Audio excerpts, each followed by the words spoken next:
If you like your Deus Ex analysis to include discussions of how J.C. Denton is really a sheltered boarding school kid, interpretations of side characters based on single, missable bark lines, and a short, close reading of the UNATCO Handbook, then you've come to the right place. Let's fucking go.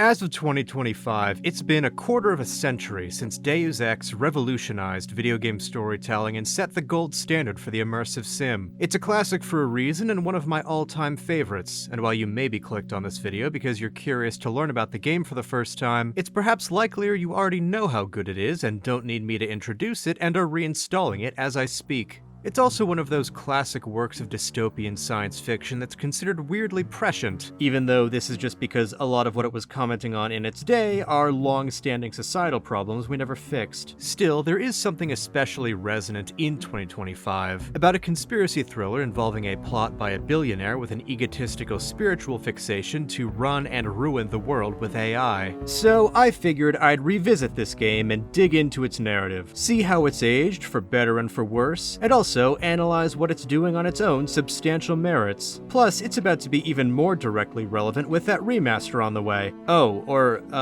not? Whatever, I wanted to do this anyway. The game is full of ideas, and to some extent, those ideas are so numerous and so large they don't leave much room for other important story elements like character. But on the other hand, I found quite a lot to read into between the lines about the game's cast that I haven't seen others address. Though I'm sure a lot of what I've discovered has actually been talked about before in long-defunct early 2000s forums, that I never saw because I was busy being a child getting scared by that Piglet game or something at the time. Still, this most recent playthrough has led to me appreciating a lot that went over my head when I first tried it myself about 15 years ago, and I wanted to share that with all of you. And also, to a somewhat lesser extent, I wanted to confront the game's strange legacy as a conspiracy thriller made before what we could now call our modern conspiracist era. A game made in the Clintonite end-of-history years based on the loose idea what if every conspiracy theory was true plays differently at a time when some of the worst people alive have been openly wielding conspiracy theories and theorists as their tools for protecting their real conspiracies and inciting hatred and violence against marginalized groups. To be clear, this is not the main point of this video, and for the vast majority of it, I'll be focused on Deus Ex itself and broader political philosophy when relevant. But unfortunately, it's impossible not to think about some of its more contemporary implications when revisiting. This is something the developers themselves have remarked on in several different recent interviews. Lead level designer Harvey Smith, who went on to direct the Dishonored series, said in an oral history retrospective for Rock Paper Shotgun back in 2020, "You can really feel the change in 20 years as the internet has had its way with cultures around the world. You can look back and vaguely remember when conspiracy theories were just amusing and not terrifying examples of people engaging in delusional magic reality thinking and doing hurtful things, or families losing people." Deus Ex and Dishonored both involve a plague, and they both involve powerful, corrupt elites turning the disenfranchised against each other. When some states discouraged the use of wearing masks or sheltering in place, somebody inevitably linked me the opening cinematic. Why contain it?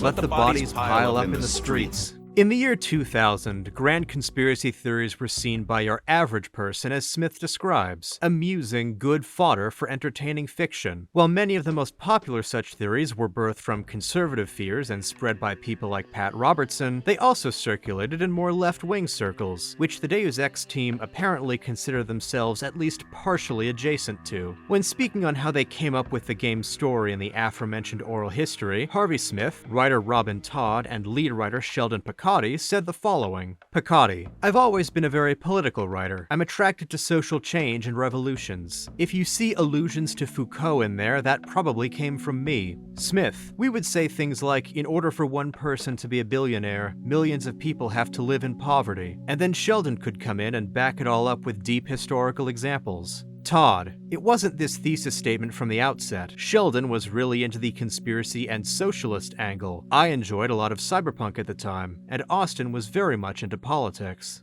So again, a self-described left lean to the creative team even as they drew from theories that readily circulated in right-leaning spaces. During the 90s, beloved fiction like The X-Files helped cement the conspiracy thriller as non-partisan fun, at least in pop culture. But the ugly undercurrent was always there, and speaking as a Jewish man, I've also found the entire conspiracy thriller genre less fun after learning how deeply big, grand conspiracy theories about cabals ruling the world from the shadows are intertwined with anti-Semitism down to the very root. This was not widely recognized or discussed back when Deus Ex was being developed, but it's been the case for centuries. My deeper knowledge of conspiracism's dark side has altered how I can engage with conspiracy fiction like Deus Ex. It's put me on guard in ways I was not before. Though I do want to make it clear that I'm not accusing Deus Ex of being anti-Semitic itself. I just think that in the fulfillment of its creative vision to explore the most popular conspiracy theories as fertile ground for good fiction, the creators ended up regurgitating a handful of oft-repeated terms from the subculture that they, like most at the time,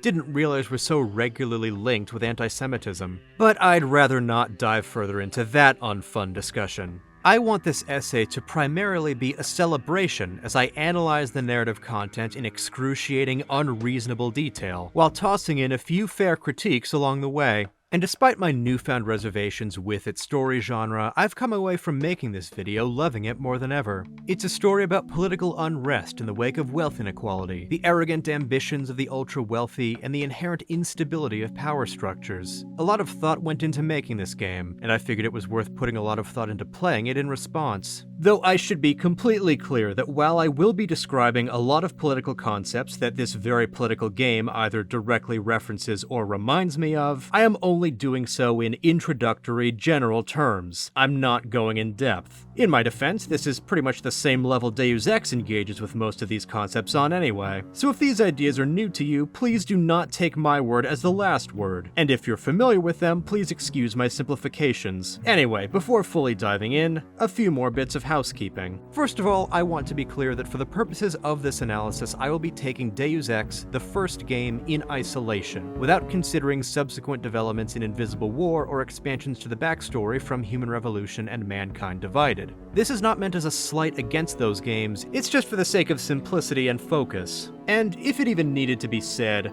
full spoilers for Deus Ex will occur throughout the video. Second, if you enjoy the video and want to support me, please do the like and comment thing and subscribe if you haven't. And if you want to support me even more, you can join my Patreon like these wonderful people to be added to the credits of my videos and get other goodies like bonus written essays, private Q&A videos, and script previews. Thirdly, I want to give a bit of credit to the Deus Ex wiki, which was surely made before the .wikia changeover to .fandom that ruined the whole network, because this wiki is actually good. Remember, everyone, wikis are never replacements for the direct experience, but if they're good, they can be helpful supplements or reminders, or inform you of things you might have missed that you'd want to double back to and look at yourself. This wiki in particular was great at those things because of its mission conversation pages, which have the game's dialogue code, and I was able to use them to easily refer back to specific lines I wanted to discuss, or let me catch certain details I overlooked. Lastly, and this is a weird one, this technically is not a sponsorship because I was not paid to do this, but the developer of the indie game Wishbind sent me a free copy, and as thanks I wanted to quickly talk about it because it's a cool project, but I know I won't make an actual video about it. This is a 2D puzzle platformer that has the vibe, at least to me, of the golden age of Flash games. The world and characters are quite charming, and a lot of the platforming challenges are creative, though the higher difficulty ones were extremely frustrating. It sometimes reaches sadistic Mario Maker levels of extremely precise platforming, which I wasn't into when it happened, but I know there's a market for that. And there are some difficulty customizations for players like me who just wanted to explore the world and meet the fun characters. Again, this is not technically a sponsorship, I wasn't paid to talk about it, and the dev doesn't even know I'm doing this, but maybe this is a game you'll want to check out now that you're aware of it. Now that that's out of the way, let's begin. Deus Ex opens on the two main villains of the game discussing their evil plot in front of a statue of a shadowy hand grasping around the globe. I know writers who use subtext and they're all cowards. The very first lines are Bob Page and Walton Simons discussing how Simons is being appointed to head the US government agency FEMA because Page is bribing a senator with a cure for their engineered Grey Death plague. While this scene does not give the details as to who Page and Simons are beyond sinister conspirators, later details in the game reveal that Page is the head of several megacorporations, and according to some UNATCO soldiers who patrol the NSF headquarters in the Second Hell's Kitchen mission, Simons, before joining FEMA, was renowned as a philanthropist, implying he is also a billionaire with some sort of corporate background. So with full context, Bob Page, ultra-wealthy tech CEO, is using tightly restricted access to the vaccine for his artificial plague to manipulate governments into appointing his cronies into positions of power. You got all of that, Elon? You stupid fuck. Okay, just to be clear, I won't be relating the plot to contemporary or recent headlines this whole time. I just wanted to get that out of the way because this game's highest profile fanboy does not seem to understand the plot of his own alleged favorite game, and I personally find that cringe. That tweet of his claims the evil mastermind in the game is the UN, when in reality the most powerful character actually part of the UN that we see is the impotent toady Manderley, and the true masterminds are these billionaire philanthropists. So, just establishing a baseline understanding of what actually happens in this game. It's an interesting choice that Deus Ex tips its hand and reveals who the real bad guys are from minute 1, instead of trying to hide this and keep the player as much in the dark as the protagonist JC Denton. It has Simons outright state that he has UNATCO under control and doesn't consider them a threat. Also, if you've played the separate optional tutorial mission, you've seen Bob Page show up at the end to congratulate Denton, the only story-relevant part of that little obstacle course. Pairing these two scenes makes it clear that Denton is working for Page in some manner, and thus working for the villains. Though if you skip the tutorial, which is quite easy since it's totally separate from the actual game, this effect of dramatic irony may be concealed. There is one minor nitpicky problem with the way Simon talks about UNATCO, and I can't really reconcile this as anything other than a writing mistake. Simon says that UNATCO was formed by executive order after the terrorist strike on the statue, but later on, Paul Denton and Chad Dumier separately mention that UNATCO itself was responsible for bombing the statue as a false flag attack. The phrasing in this intro implies UNATCO was created organically to respond to the attack, and MJ12 is infiltrating it to make sure they can keep it under control. But the other in-game details make it clear that MJ12 itself created UNATCO and has been controlling it since its inception. It's possible this slip is meant to keep the true extent of UNATCO's villainy hidden from the player, making their role more ambiguous rather than totally give away the secret. But if that's the case, then it's a bit of a cheat, and if not, then the writers probably just forgot. While clues from later newspapers strongly imply that it's the United States joining UNATCO and the headquarters moving to Liberty Island that comprise the response to the attack, Simons here says UNATCO was formed then, which is just wrong. The guy's got a lot on his mind, I guess. It's likely that Simons misspeaking like this is something a first-time player will forget about by the time JC Denton himself learns the truth, and it's a minor flub sandwiched between much more interesting lines that reveal a lot about Page and Simons as characters. Page is a grandiose, swaggering egomaniac, self-assured in his absolute control, while Simons is more pragmatic and wary of the potential for things to go wrong. This plague, the rioting is intensifying to the point where we may not be able to contain it. I hope you're not underestimating the problem. The others may not go as quietly as you think. The scene undercuts Page, hints that his confidence is unfounded by having Simons question it, while retaining his sense of dignity. Meanwhile, Simons is not portrayed throughout the game as a perfect pragmatist, but here, it's proven he is ultimately better at it than Page. There's also some juicy hints about Page's ideological hypocrisy, when he calls his old Illuminati mentors a bunch of pretentious old men playing at running the world. Before ending the scene with, "Soon there will be order again. A new age." Aquinas spoke of the mythical city on the hill. Soon that city will be a reality, and we will be crowned its kings. Not better than kings. Gods. I don't know about you, but claiming godhood while referencing the ideas of a long-dead theologian is pretty pretentious to me, especially because general player consensus is that Page is completely misquoting Thomas Aquinas here. I personally have not read Thomas Aquinas' work, but I know he is renowned as an influential philosopher and Christian ethicist, though like all old thinkers, his ideas have been challenged and also iterated on by many other writers after his death. I would research the intricacies of his ideas and contributions to theology and ethics, but I don't think I have to because Bob Page doesn't get into them either. The concept Page mentions of a city on the hill is derived from Jesus' Sermon on the Mount, from the line, "A city on a hill cannot be hid," referring not to some mythical future place, but the idea that his followers should be proud of their faith and let their good deeds be seen by everyone. The Puritan John Winthrop invoked the concept in a 1630 speech to Massachusetts colonists to warn them to be on their best pious behavior while there. He framed the idea as more of a warning that communities of importance and in the spotlight will have their failings shown in public view, which seems to me like the opposite of a shadowy conspiracy. What's relevant to us is that Aquinas was not the one who popularized this biblical concept, interpreted either as an expression of great responsibility or, in more self-interested instances, as an expression of holy destiny. Aquinas may have referenced it at times, but it was hardly a major theoretical concept in his writing. Page seems to have gotten Aquinas and Winthrop confused, and bought into the holy destiny interpretation of the city on a hill concept. Unlike Simons' wording mistake about UNATCO, Page's mistake adds to his character. He references Aquinas repeatedly in a way that simultaneously ties his messianic ambitions to a warped version of Christianity and distances himself from the real faith by clinging so closely, perhaps even idolatrously, to this one famous Christian theologist whose ideas he doesn't even get right. We will see, much later, the cultish pretensions of both the Illuminati and MJ12. Suffice it to say for now that while Page looks down upon his old mentors, he is a lot closer to them than he would like to think, and is a lot more prone to misinterpreting his favorite works than he probably realizes. Elon.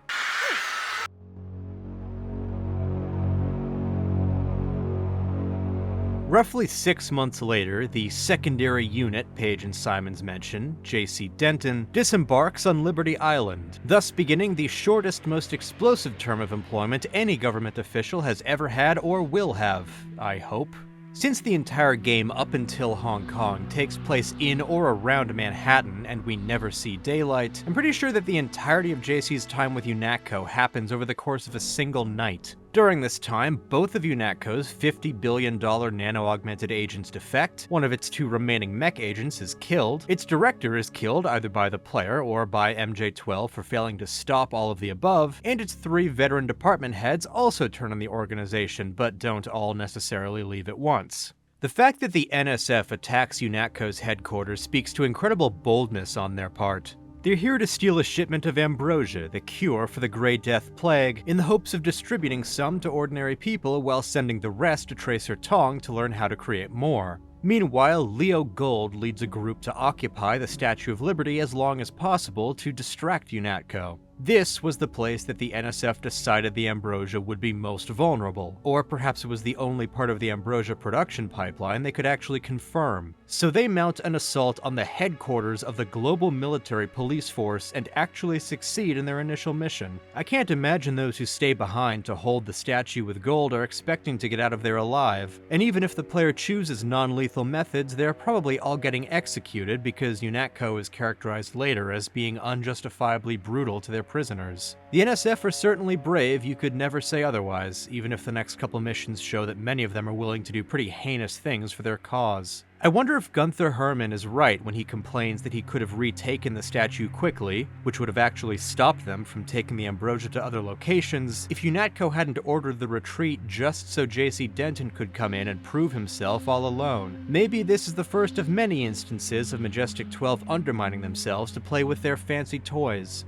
It's notable that Paul Denton is the very first character the player interacts with. In character creation, you could change JC's real name and adjust his skin tone, giving a bit of an impression that you get to define him, but then you step off the boat and you're given a brother and a codename that is treated indistinguishably from his real name except a couple times. JC is immediately established to not be a player insert. He has pre-existing relationships and beliefs, and by making Paul the first character you get to meet face to face, with the game taking until after the Liberty Island mission to really introduce any other main characters besides Herman and maybe Alex, this sense of pre-existing history is quickly simulated for the player. Being JC's brother, there's a bit of a shorthand sense of, you can probably trust this guy. Quite important to set up, and the game does it efficiently. Replaying this iconic opening level for the first time in a while, I was surprised how small it felt. That's true of the whole game, actually. Each mission went by a lot quicker than I remembered. Part of that surely had something to do with the fact that I wasn't trying for a save scummy ghost run this time around like I usually do, but also part of it is just familiarity and the follies of memory. Regardless, this opening level is still an excellently designed introduction to the variety of approaches and potential outside-the-box tactics the game allows for and rewards. And the brevity certainly makes sure the levels don't wear out their welcome. Except for the wall cloud freighter. If the intro cutscene didn't tip you off that UNATCO might not be the good guys, then finally reaching Leo Gold at the top of the statue base is sure to give you at least a couple more hints. Though a first-time player could potentially take his talk with Denton as a "the villain has understandable motives but is still a villain" moment, so it's not the automatic killing blow to the heart of UNATCO propaganda quite yet. But it is still striking that Gold, after JC fights or sneaks or does some combination up to reach him, instantly surrenders and engages in a political debate with this government agent. This is a man who knows his talking points, and he makes it clear that he sees the enemy as plutocrats, the ultra-wealthy. The very first argument he makes that the wealthy are conspiring against the common people is that the corporate tax has gone down. So despite the ways the NSF's history and in-game documents reflect ultra-right militias, the idea that corporate taxes are too low is not a traditionally right-wing idea. Even the right-wing pseudo-populism of today has not, at least at this time, mainstreamed the idea that the way to take down the elites is through more aggressive taxation. Ever wonder why big car companies pay 2% tax while the guys on the assembly line pay 40? We'll get more into the politics of the NSF later. The next thing Gold says here is that the rate of self-employment has dropped dramatically, which he frames as another sign of disempowerment. And this is something that has aged strangely with the emergence of the gig economy in the years since Deus Ex came out. First of all, Gold's figure of the 1900 self-employment rate may not be accurate, especially since 1900 was in the midst of the first Gilded Age, with workers crammed into dehumanizing factories and handcrafted labor being pushed into the realm of artisanal specialists. But disregarding the specific statistics he cites, the notion of self-employment as a sign of freedom and autonomy has been greatly challenged by the 21st century gig economy. Treating employees as mere temporary contractors for the sake of denying benefits and steady pay has disempowered millions of workers while enriching corporations. This kind of self-employment and its observed effects have complicated what, in the past, could be considered a part of achieving the American dream, and I have doubts Leo Gold would be using this talking point if the Deus Ex universe had experienced an explosion of the gig economy in the way we've seen in the real world. Now, let's remember that when Gold is talking about how society has changed, he's talking from an American perspective here. The whole game is USA-centric, being made by Americans for Americans in the year 2000. The beginning of the game features American secessionist forces attacking an already destroyed monument of Americana, which itself was destroyed by the Dark Conspiracy and transformed into one of their secret bases. The symbols of America are being torn apart and its substance infected by the billionaire conspiracy seeking to assert control over it.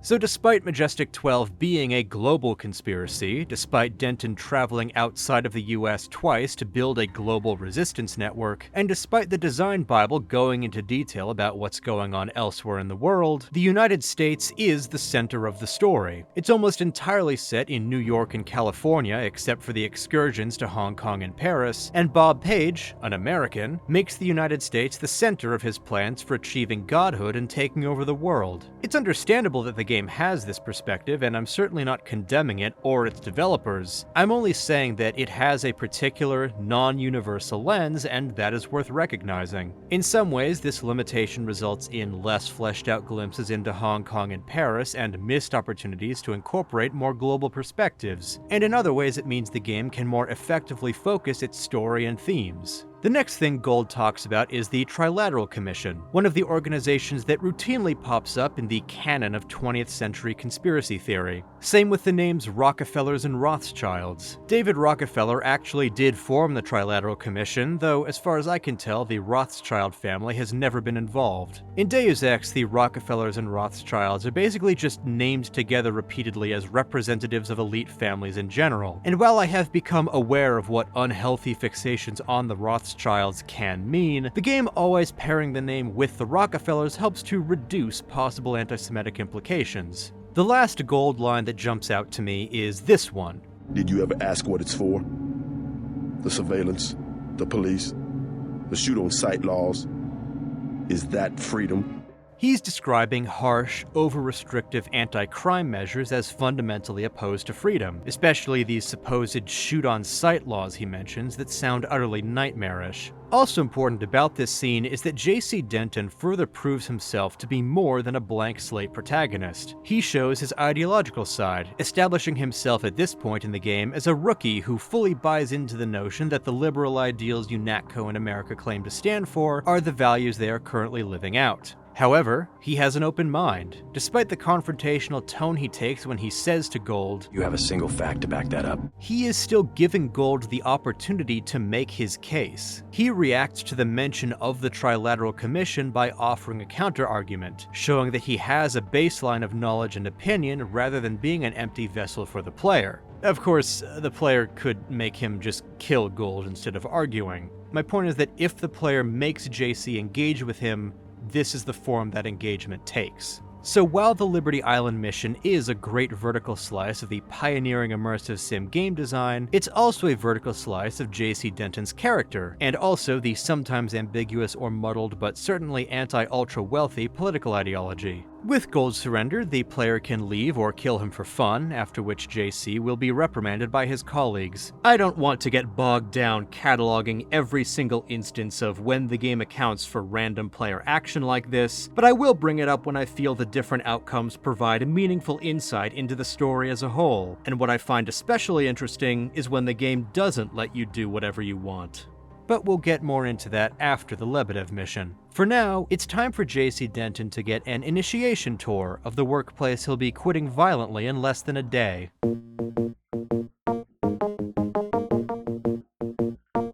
UNATCO is a global police force, officially created by the United Nations, but it functions as the public-facing military of Majestic 12. Under Joseph Manderley, the organization does the bidding of its billionaire masters, but at least makes the effort to present itself as a proper peacekeeping organization, its members unaware of its true purpose. This much is clear from the UNATCO Handbook excerpts and the public terminal bulletins you can find and read during this first visit. With the full context of Majestic 12's control, joining UNATCO comes across as the first stage of indoctrination into a larger cult. This is the stage when the cult is made to seem reasonable to ease its members into the more extreme stuff while laying the groundwork of eventually isolating them. The beginning of the UNATCO Handbook is as follows. Classification. The UN has 9 levels of security above top secret. This manual and all material that is not otherwise marked is classified as Angel OA. If you are not Angel OA or above, report immediately to your supervisor or face disciplinary action. Other classifications will be explained upon reaching higher clearance. In its efforts to combat terrorism, the UN has created UNATCO for the swift deployment of a coordinated force to counteract any insurgent operations. You are justifiably proud to be part of this organization. Your physical capabilities place you within the upper 1% of national ground combat units, while your mental capabilities have been honed to sharpness by the UNATCO Academy. But as part of a larger organization, you also understand the necessity to heed orders from your superiors without hesitation. Your superiors are typically briefed on matters for which you may not be cleared, and hesitation on the part of an agent can result in the serious impairment of mission objectives and attendant casualties.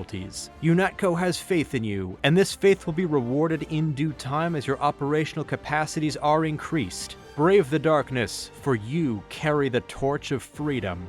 This excerpt does a great job flattering the ego of its reader immediately by beginning with the above top secret message. While it probably has to be there, practically speaking, it also gives the immediate sense of, ooh, I'm above top secret, aren't I special, to the UNATCO members who read it. It also praises the reader for being recruited in the first place and promises great rewards for loyalty, unquestioning loyalty, acceptance of whatever superiors say with the assumption that they must know something you don't. Again, I'm sure much of this language is standard and necessary operational security stuff, realistically, but in the context of a conspiracy thriller game, it's obviously meant to raise concerns and suspicion. And while it's still too soon to get into MJ12's weird spiritualism, the final lines gesture at it with more of a mythic, grandiose tone than is probably strictly necessary. Brave the darkness, for you carry the torch of freedom. From another excerpt titled UNATCO and the Public, in carrying out our duties, UNATCO agents often come in contact with the public. You are a peacekeeper, and your first objective is to safeguard human life. Though terrorists may see an advantage in harming civilians, UNATCO agents do not. Issue a warning before firing at a suspect, and always instruct bystanders to get down on the ground. Refrain from firing into large crowds. Every civilian hurt is collateral damage. However,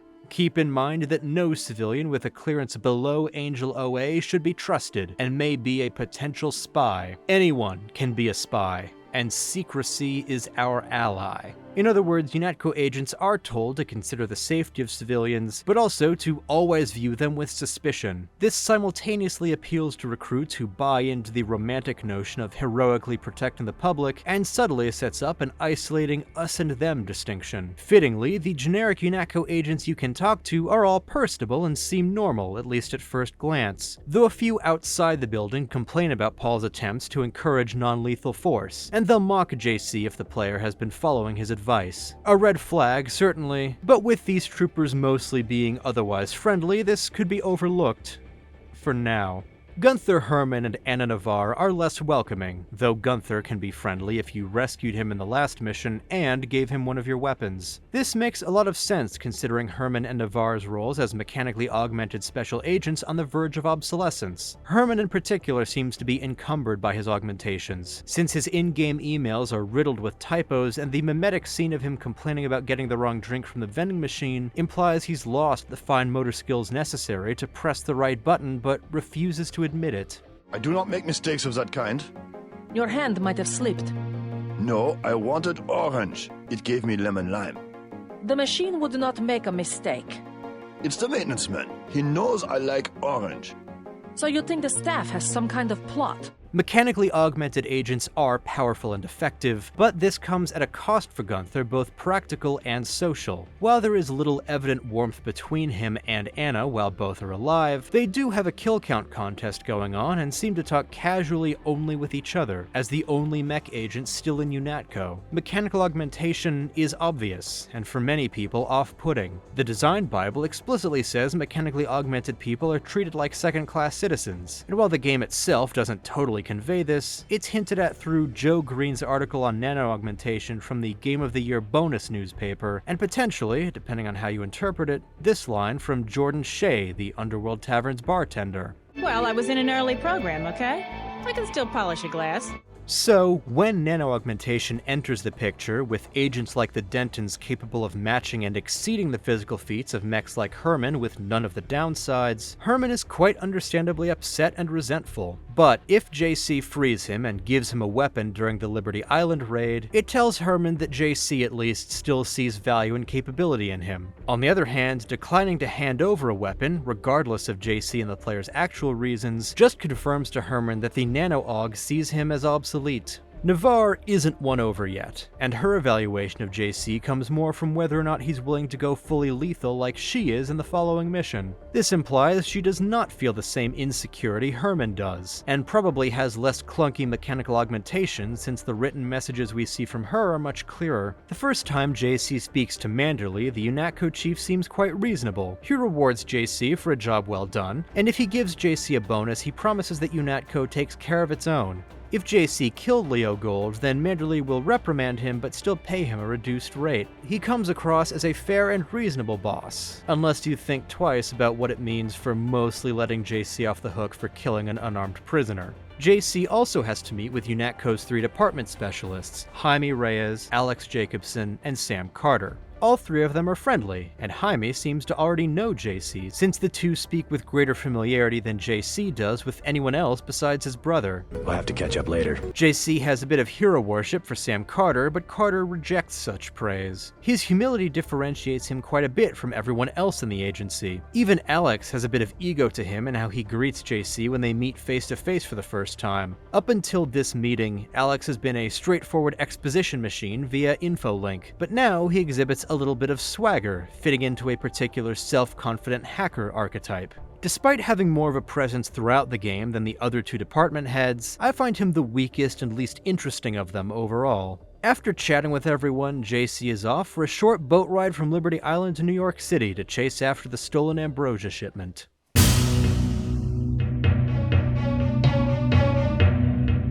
Right at the start of the Battery Park mission, we meet this starving kid who is willing to sell out the code to the NSF secret entrance for a bit of food. Considered next to the group of NSF taking hostages in the subway station nearby, it's clear that for all Leo Gold's assertions that the NSF is fighting for the people, as a whole, they're not doing a great job ingratiating themselves to the people. Something kind of annoying about the sequence is that several characters react to whether JC kills NSF in Castle Clinton, but the game only registers the NPC deaths, not who actually killed them. I suppose it's an understandable technical limitation, but this means if you infiltrate the base non-lethally, but get spotted on the surface and a gunfight starts that you don't participate in, everyone will still act like JC was trigger happy. At least Navarre gives him a good performance review. An interesting thing that jumped out to me in her conversation, as well as the first interaction with her back at headquarters, is that JC Denton really comes across as a naive wannabe in these early scenes. He's written to be an eager rookie, deferential to older authority figures like Manderley and especially to war hero Sam Carter, but also, depending on player choice when interacting with the Mech agents, he could be arrogant and full of himself because of his hotshot cutting-edge nano-augmentations.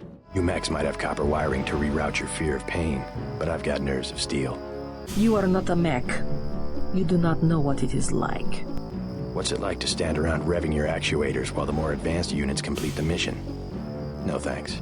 No doubt part of this is because he's joining an organization that his older brother already has years of experience in. While JC never expresses resentment towards Paul, his desire to come across as a hotshot makes a lot of sense if you interpret it as actually being a desire to prove himself as more than just Paul's younger brother. There's also the strong possibility he's emotionally stunted because of the loss of his parents and his subsequent upbringing. JC's backstory is that when he was a kid, MJ12 had his parents killed and took him to some private academy in Switzerland to raise him to be a nano-agent. As it's revealed way later, he's actually a clone of Paul. Paul was identified as genetically most compatible with nanotech, so he became essential in MJ12's nano-aug research, and cloning him meant another subject to play with to perfect the technology for Walton Simons and, eventually, Bob Page to use themselves. Point being, JC likely had an extremely sheltered upbringing even as he was trained to be an elite agent. Whether he's played as more humble or more arrogant, JC is a huge dork. His sunglasses and blade cosplay aren't cool, they make him look like a poser. Don't tell me you're going to wear those sunglasses during a night operation.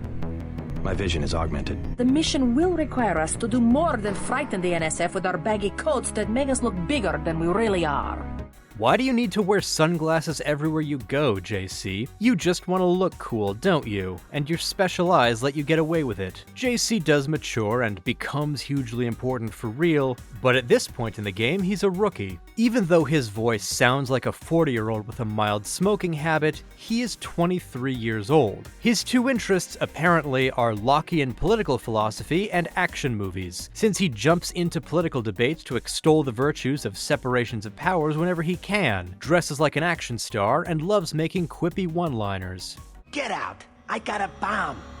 A bomb's a bad choice for close-range combat. At least he's actually pretty decent at that bit, but his naivete and inexperience is emphasized by the skill system that means even aiming a gun is hard for him this early on, unless the player chooses to min-max one of his several weapon skills and character creation. The gameplay reinforces the idea of JC being a rookie by making it more likely that the player, especially an inexperienced player, will fumble around making mistakes in these early hours, even while finding out that there's always some way for them to accomplish an objective. While JC starts the game feeling a bit like a poser, throughout the game he grows into the real deal. Bob Page is also a poser, making incorrect allusions to religious figures, and dressing up MJ12 in biblical imagery and cultic philosophy for the sake of his ego, and he dies a poser, unwanted by the AI he wishes to merge with. I bring this up now because both of JC's responses to Anna Navarre complimenting him for killing people are immature in different ways. He's either quietly deferential or extremely cocky and even condescending. Anna then tells him about the aforementioned hostages taken by the NSF in the subway station, giving him his very next objective. Navarre implies that he should prioritize killing the NSF, and if the hostages die, they die. Get the hostages out if you can, but make sure the NSF learn that human shields will not work against UNATCO.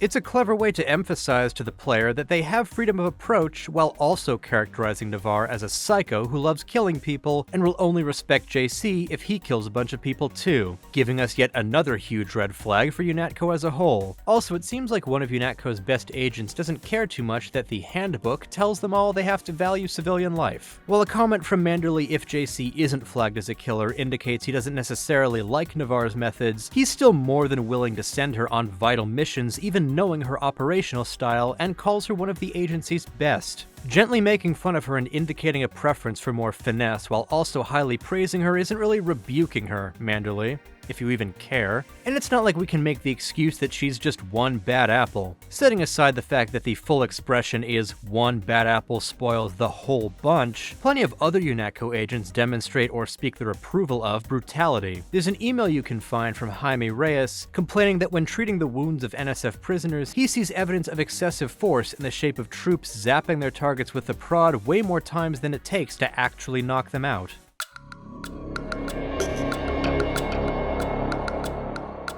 However the player resolves the subway hostage situation, boarding the train takes JC into Hell's Kitchen, a deceptively important level that we visit more often than anywhere except UNATCO headquarters. In its first appearance, we continue to explore the intense poverty of ordinary people, and get to hear the thoughts and opinions of civilians about all the fighting and the state of the world. This first visit is one of the most narratively dense sections in the game, aside from Hong Kong and Paris, but a lot of it is entirely optional, and most of it is set up for things that come later, which can conceal the true purpose of certain details. Perhaps the most inconsequential area is the free clinic set up to try, futilely, to treat cases of the Grey Death that have popped up among the neighborhood's poor and unhoused. The patients are sick and desperate, and the doctors are overworked, and without the proper cure Ambrosia provides, their ability to help is limited. Despite the clinic being advertised as free, certain services require money. And to make matters worse, UNATCO has sent civilians into this clinic to take shelter from their open fighting with the NSF,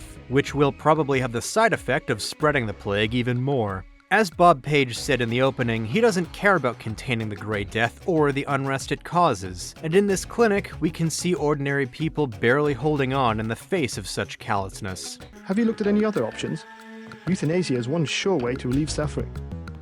Chinese herbal nonsense is for twinks. We can read an interview with Page in which he makes a big show of donating to clinics like this, but later an email from a doctor expresses frustration that the money never arrived. I, for one, can't believe Page would promise philanthropic funding to address this huge crisis and never follow through. He seemed like such a good man. Entering the Underworld Tavern, we get a different sort of crowd. There's Jordan Shea, ex-UNATCO Mech agent I mentioned before, who seems to be doing alright for herself compared to the people in the clinic, but is certainly not finding it easy to do business in the middle of active anti-terrorism operations. Jock is an experienced helicopter pilot trusted by UNATCO to fly top-secret missions because he doesn't ask questions, though he has no problem blabbing about all the stuff he doesn't have to ask questions to see to people in bars who give him drinks because he doesn't fly sober. The talk with Jock here really embodies the notion that keeping a conspiracy secret is realistically impossible, because with an operation of any meaningful size, someone somewhere is going to blab, and the best the conspirators can hope for is that whoever does happens to not be very knowledgeable. Though Jock is already secretly working for Tracer Tong and knows Paul, so he might be more motivated than most to talk about what he knows, especially to JC. Also in the bar is Janie, a friend of Sandra Renton who can ask JC to help her friend, which kicks off a minor subplot with Sandra and her dad, the manager at the Ton Hotel. And then there's Joe Greene. Greene is a reporter for the in-game rag The Midnight Sun. You can find 3 articles from this paper during your first visit to UNATCO headquarters before going to Battery Park. The only one not written by Greene himself makes the claim that the US President Meade is actually a Martian. One of the ones written by Greene posits that the Grey Death virus actually comes from space. The other of Greene's articles during this visit criticizes Meade for sending a payment to UNATCO featuring the following choice quotes. Some sources have privately commented that the order is nothing more than a tacit endorsement of a new world government and its private military, the United Nations Anti-Terrorist Coalition, UNATCO. And then, no doubt President Meade's words will be remembered, even as he sells out his country to the foreign powers that have sought to destroy it for nearly 3 centuries. The first 2 of those articles are completely false, wild speculation about aliens with no connection to the actual MJ12 conspiracy. The last correctly casts suspicion on UNATCO, though has distinctly isolationist phrasing. Even while accurately describing UNATCO as the private military of a new world government, Greene's writing is paranoid in a false way when he refers to foreign powers that have wanted to destroy America for nearly 3 centuries, as if there has been a single concerted effort by the same specific other countries the entire time. Majestic 12 is an American conspiracy, and UNATCO answers to Walton Simons, at this time occupying a role in the American government. The point is that even when Greene is right, he's wrong, but he presents himself as a populist working tirelessly to support the little guy against the shadowy conspiracies, sort of in a role that JC will eventually adopt for real. As we learn much later, in our third Hell's Kitchen visit, Joe Greene is a Majestic 12 spy, or at least a UNATCO spy. He may not have the clearance to be part of MJ12 itself. Either way, he's controlled opposition. He presents himself to be some free-thinking, straight-talking journalist trying to expose UNATCO's dirty secrets, while mixing in absolute garbage with a handful of kernels of truth. The practical effect of this would be the discrediting of the real things he reports on by associating it with alien hysteria, or the report about the giant sewer rat. Even the loud conspiracy theorist may serve the conspiracy, because more accurate, pointed critique or exposure can be tainted by its association with hack cranks. Greene is the only example of a dogged journalist we get to meet in person. There are other newspapers we can find throughout the game that are more straightforward in their reporting, though they uncritically repeat statements from Page, Simons, or Manderley that the player knows are lies, so they aren't completely reliable either. Deus Ex seems to treat journalism in general with heavy suspicion, both mainstream outlets for simply regurgitating establishment narratives in their efforts to be factual, and alternative publications for explicitly serving the interests of the powerful by poisoning the well of those attempting to critique them. While we're told that the group Silhouette engages in propaganda efforts, the specifics we're given involve hijacking existing broadcasts and directly spreading emails and flyers and the like, and sometimes making official statements to the press if necessary. They don't have their own publications. This leaves the possibility of some true counterpart to Midnight Sun in alternative reporting completely unexplored, thus cementing the game's treatment of all journalism, both mainstream and what we might today call heterodox, as being compromised and untrustworthy. Also, I wonder if Greene being in the bar at this exact time is because he's trying to keep an eye on Jock to make sure he's not saying too much, or to do the same with Jordan. Hell's Kitchen features the Ton Hotel, obviously a Hilton hotel that's fallen into such disrepair the first 3 letters of the sign don't work. Paul lives in the hotel, implying that this is sort of a joint hotel and apartment complex. Probably not a lot of vacationers heading into the neighborhood these days, so the rooms would have had to be repurposed. If Paul were just booking a hotel room long term, I'm not sure he'd be able or willing to build his secret compartment with his computer and armory inside.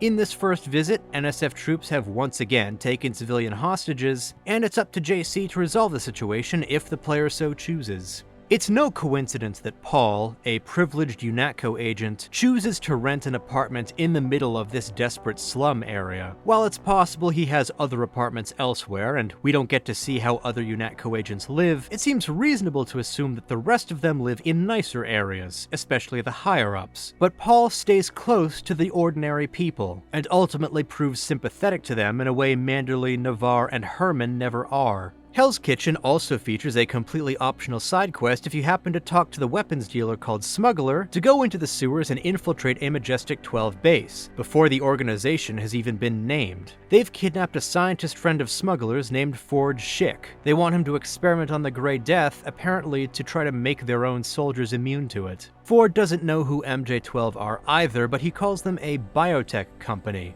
identifying his captors specifically as corporate entities. They're private security for a biotech company or something. They had me doing antibody work. There are a number of ways JC can find the NSF warehouse. There's some insight into the NSF's leadership, indicating a lack of organizational discipline that enables the bad behavior like hostage-taking we've seen, but I'll go into more detail there in a little bit. For now, it's mission complete for JC Denton, the second in the same night. Get the poor guy some rest. Good thing we can relax in a short helicopter ride piloted by a guy we just gave several bottles of alcohol to less than an hour ago.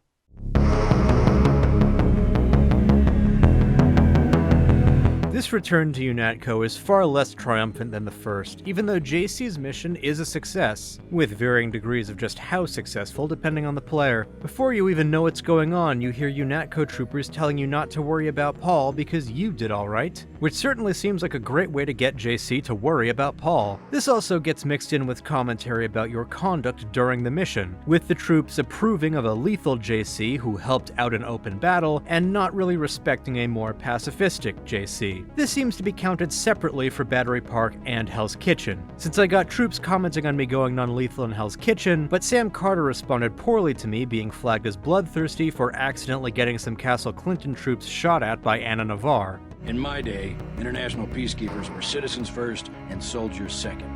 You can forget about that extra ammo. There's a tension here between the UNATCO rank and file and the department heads, and between those department heads and the absolute higher-ups. Carter's wistful invocation of a better time for international peacekeepers raises questions about what exactly he's referring to, and I'm a bit skeptical his idealized version of what UNATCO could be was ever real, but it is at least certain that the organization as it is now is far more brutal and thuggish than this venerated veteran would like. JC doesn't directly respond to any scolding Carter may give him, so it's up to the player's actions to determine whether JC takes these words to heart. But regardless, he doesn't push back against this lecture, indicating a willingness to at least consider these words. His own lines during this exchange reinforce his rookie naivete and deference to his elders, indicating he's still figuring out what kind of agent he wants to be. Meanwhile, Manderley seems to approve or tolerate some brutality, but has moderate instincts compared to Walton Simons. In his private meeting with Simons, he tries to talk Simons out of firing Paul,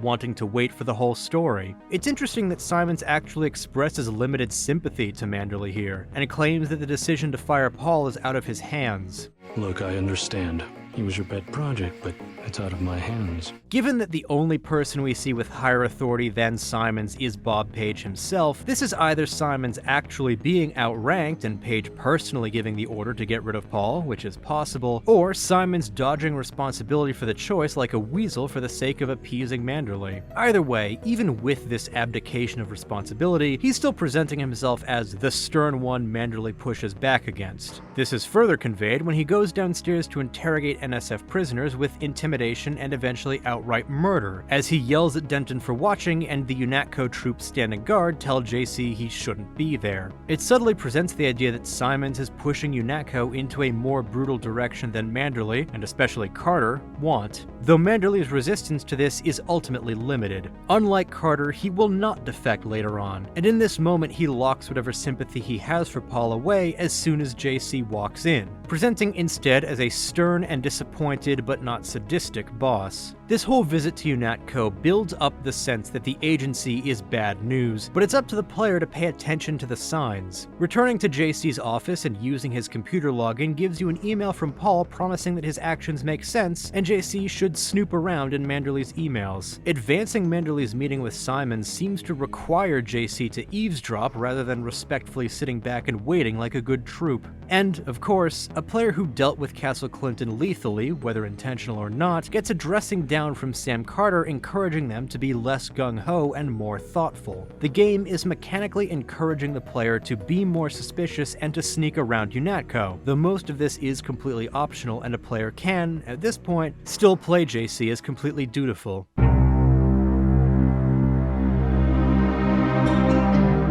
JC's next mission sends him into the subways and tunnels beneath New York, on the hunt for the NSF's leader Juan Lebedev. This takes him through the territory of the so-called Mole People, a community of those who have made their homes here in the absence of affordable lives in actual apartments or houses in the city. They are the final stop on our brief tour of just how bad wealth inequality is in this world, being a group of people literally pushed underground by the abject poverty and the societal damage wrought by MJ12 plutocrats and the Great Death that has left them unable to lead what most would consider happy lives. But this particular community strives to maintain its dignity in the face of everything. It's clear there are smart, educated people among them, since they have managed to set up hidden keypads and secret doors to access their territory. This community has set up their own isolated pocket of the tunnels where they don't let in anyone infected with Great Death, and they function purely democratically. From one perspective, the Mole People have made the best of a bad situation, arguably living better lives than those who have remained in the city proper without any home or job. But from another perspective, their hardships have made them callously isolationist, building an insular community for themselves but ultimately leaving everyone else out to dry. Though of course their ability to help those outside of their community is especially limited given their small size, and it's not like anyone knows how to deal with the Great Death. And now, what little they do have has been co-opted by the NSF, who are very much not ingratiating themselves to them. The first of the Mole People you can meet, Curly, who is found on the surface giving what help he can to plague victims, has a journal detailing his thoughts on the NSF's hostage-taking. Hell is murky, that's what Macbeth said. They came through today, bunch of the NSF boys. Set up a perimeter in the shantytown and took some folks hostage down in the station. One of them told me it was necessary, that the government made it necessary. We're slaves if we don't, I remember her saying, and I asked her if she thought those people down in the station felt any more free for being strapped to a bunch of dynamite. She just looked at me, walked away. Through Juan Lebedev, the game will present the good side of the NSF, but in the same mission it does not want you to forget the bad. The label of terrorist is not just UNATCO propaganda, it does in fact describe how many of its members operate. Talking to the Mole People reveals a common distaste for the NSF's presence here, even if neither group is especially fond of the system. There's no real sense of solidarity, as the NSF push the Mole People around, who then, obviously, resent them for it, which only makes it easier for JC to ingratiate himself with them and get some of them to help him fight the NSF. In the previous mission, you can find correspondence between militia leaders Fraze and Grimaldi. Fraze is evidently the base commander for the generator warehouse, while based on the presence of data cubes addressed to Grimaldi in Battery Park, Grimaldi is the one in charge at Castle Clinton. Fraze says to Grimaldi, "We need to impress upon those under our command that collateral damage in the form of civilian casualties must be avoided at all possible costs. The value of dead or wounded civilians to UNATCO propaganda efforts is incalculable and will significantly set back our cause." Grimaldi responds, "I've done my best to convey this to my people, but to be frank, I think we'll need to assume that collateral damage is inevitable and mobilize our own propaganda efforts now in order to blunt or deflect any negative psychological repercussions. Most of those in the field haven't had any formal military training, and I'm already receiving reports that the action in Hell's Kitchen has resulted in a number of friendly fire casualties and hostage situations. UNATCO's counterattack has been more aggressive than expected, and some of our troops are going to make bad decisions under pressure." Then, presumably, Grimaldi proceeded to strap some hostages to bombs in the subway. Or maybe they didn't order it, but this was one of those bad decisions under pressure made by a few NSF troops after Grimaldi may or may not have been killed. Regardless, the attitude of the Mole People, those best representing those whom the NSF is supposed to be fighting for, seems to prove Grimaldi's view misguided. The NSF leadership is very much aware that they have this problem and are having internal debates about what to do about it, even if people like Fraze word their concerns with cold pragmatism rather than actual concern for innocence. As a whole, this organization is ultimately proven to be on the side of the heroes, but is too untrained and impulsive and tolerant of heinous tactics to succeed, at least on its own. So who are they, anyway? According to UNATCO's profile on the group, they started out as state militia members who tried to make Washington, Oregon, Montana, and Northern California secede from the United States in response to a piece of gun control legislation in 2042. Although their leader, Leon Woods, was killed 3 years later, the NSF have since rebranded from Northwest Secessionist Forces to National Secessionist Forces. They consistently invoke a rhetoric of a Second American Revolution. All of this codes the NSF as right-wing politically, and even when this game was made, this would probably be the association, given multiple events in the 90s like the Oklahoma City bombing. Even the mentioned region, the Pacific Northwest, which maybe invokes liberal coastal enclaves like Portland and Seattle in the contemporary imagination, had been deemed the prospective birthplace of a new white supremacist state by groups like the Aryan Nation back in the 80s and 90s. So these elements code the NSF as being broadly in line with domestic terrorists like Timothy McVeigh, a right-wing nutjob who loved the white supremacist collection of toilet paper called the Turner Diaries. However, other elements of the NSF imply more varied political inclinations. Leo Gould's arguments about taxation on Liberty Island feel left-leaning. The password used by the Liberty Island militants is "Smash the State," a slogan typically much more associated with anarchists, which is to say left-wing. Some of their supporters imply they promised mass wealth redistribution. A common bark line if an NSF grunt spots JC is to call him a fascist, and nobody in the NSF ever vocalizes their mission as being anti-communist. For that matter, nobody in the game at all speaks of Majestic 12 or the Illuminati as being aligned with communism. If the NSF were meant to be a strictly right-wing militia, I would expect calling their enemies communists to be a common feature of their language, alongside a litany of slurs, and it never is. Speaking of a lack of slurs, for all of their flaws, the NSF do not appear to have a bigotry problem. Some of this might be because of their current leader, Juan Lebedev. I've seen some external material refer to him as an anarchist with deep pockets, though I couldn't find any overt mention of his specific beliefs in the game itself, so I won't lean too heavily on that. I think it might be stated in Mankind Divided, but again, I'm ignoring later games for this analysis. I do want to draw attention to his name, though. Juan Lebedev, part Spanish, part Russian, for a man leading an organization that drenches itself in classical Americana. While this wouldn't necessarily mean anything in the real world, Deus Ex is a work of fiction, so the developers could have named him, like, Jack Eagle, or he could have named himself Jack Eagle. But no, he has a distinctly international name. Whatever connotations the NSF's origins and iconography may have, they seem to be more broadly anti-UNATCO than anything else. In fact, my guess, and this really is a guess, it's not based on concrete evidence within the game, is that the reason why the NSF is a bit more politically nuanced than its surface-level trappings and inspirations would indicate is that Lebedev took what may have been a more traditional right-wing militia under Leon Woods and reforged it into a more inclusive and politically mixed organization after Woods' death as the NSF expanded from Northwest to National. But despite the current leadership of someone like Lebedev, the organization is filled with callous terrorists like Grimaldi, or crime bosses like Jojo Fine. Jojo is disliked even by other NSF members, but he has a pretty decent position within it. For a cruel pimp like him to actually reach a commanding rank in the NSF, they have to have some fairly loose standards. And no, Mr. Alabama, this has nothing to do with his forehead tattoos.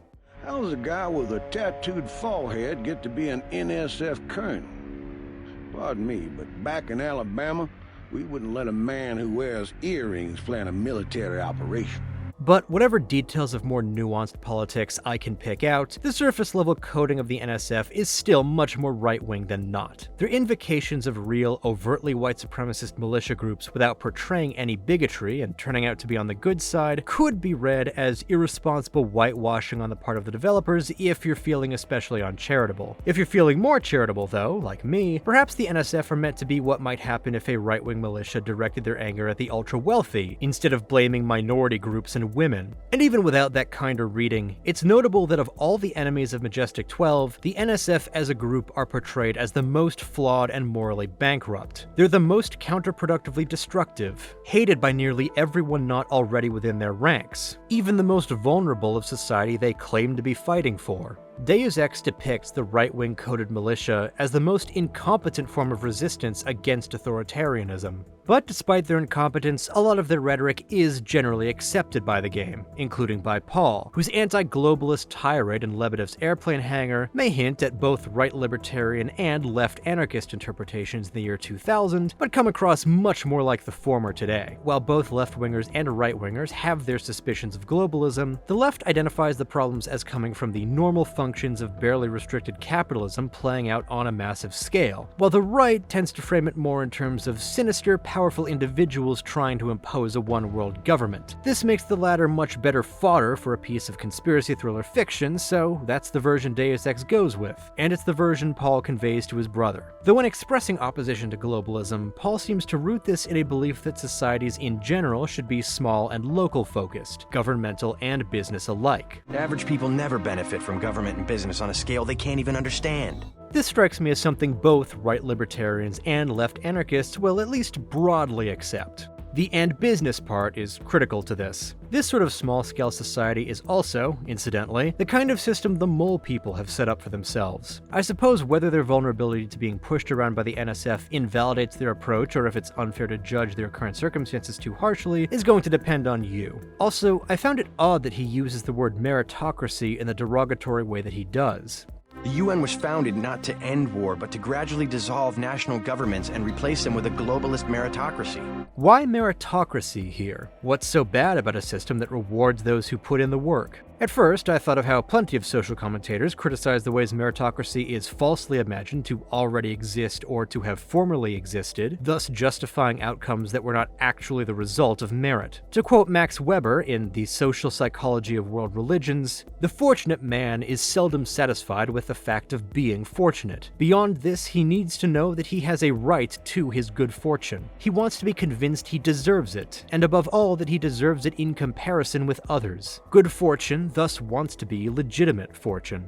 As a matter of fact, the very word meritocracy is commonly traced back to either Michael Young's 1958 satire, The Rise of the Meritocracy, or Alan Fox's 1956 article, Class and Equality, for the journal's Socialist Commentary. Though, of course, the ideas that would be defined as meritocracy have been around for centuries. Both of those left-wing writers meant the term negatively, as they perceived meritocratic ideas as simply another way of establishing unfair hierarchies. For men like Fox, equality of outcome was the goal, and a so-called meritocracy in which the advantaged get rewarded merely compounds their advantages at the expense of the poor. But even non-socialists, even some conservatives, have attacked meritocracy at its very ideal. Take the conservative pro-capitalist writer Friedrich Hayek. He wrote in The Constitution of Liberty, "A society in which the position of the individuals was made to correspond to human ideas of moral merit would therefore be the exact opposite of a free society. It would be a society in which people were rewarded for duty performed instead of for success, in which every move of every individual was guided by what other people thought he ought to do, and in which the individual was thus relieved of the responsibility and the risk of decision. But if nobody's knowledge is sufficient to guide all human action, there is also no human being who is competent to reward all efforts according to merit." In other words, meritocracy inherently requires totalitarian levels of social engineering to achieve, and as a self-described libertarian, Hayek was deeply opposed to such a thing. Whether you agree or disagree with his conclusions, it at least feels in line with Paul Denton's seeming disdain for meritocracy, since his opposition to Majestic 12 is based around anti-centralization. Though let's return to the end of that Hayek quote. "If nobody's knowledge is sufficient to guide all human action, there is also no human being who is competent to reward all efforts according to merit." Much later, Deus Ex will present us with a possibility that something non-human might have the knowledge sufficient to guide all human actions, so what then? When JC sees Paul at the airport proclaiming allegiance to the NSF, his first reaction is shock, or at least as much shock as someone like JC can manage, and initial rejection of his brother's defection from UNATCO. This will not last, but it does give JC his most obvious hint that he's on the wrong side if the player has ignored all the other warnings up to now. This leads to one of the most significant ways the player can briefly branch the story in the game. Lebedev surrenders and tries to talk JC into defecting like Paul, but then Navarre walks in and demands Lebedev's execution. JC can obey, continuing to be the good soldier even now. He can try to keep interrogating Lebedev, only for Navarre to furiously renegade interrupt and shoot the NSF leader herself, or JC can kill Navarre right here. Lebedev will get to finish his speech, and even drop the name MJ12 a little early. Alex will decide to cover for JC because UNATCO isn't supposed to execute prisoners like Navarre wanted, and the rest of the role she otherwise would have played in the game ends right here. I didn't do that for this playthrough because I wanted to see her full character progression, but it's awesome that you can do this. And it speaks to three very different mindsets that JC might be in right now depending on the player: denial and obedience, indecisive contemplation, and more forceful pushback to UNATCO. However JC responds though, Lebedev is taken out of the picture. Even if Navarre is dead, UNATCO takes him into custody, so JC returns to the UNATCO base once again, this time with Paul officially branded a traitor.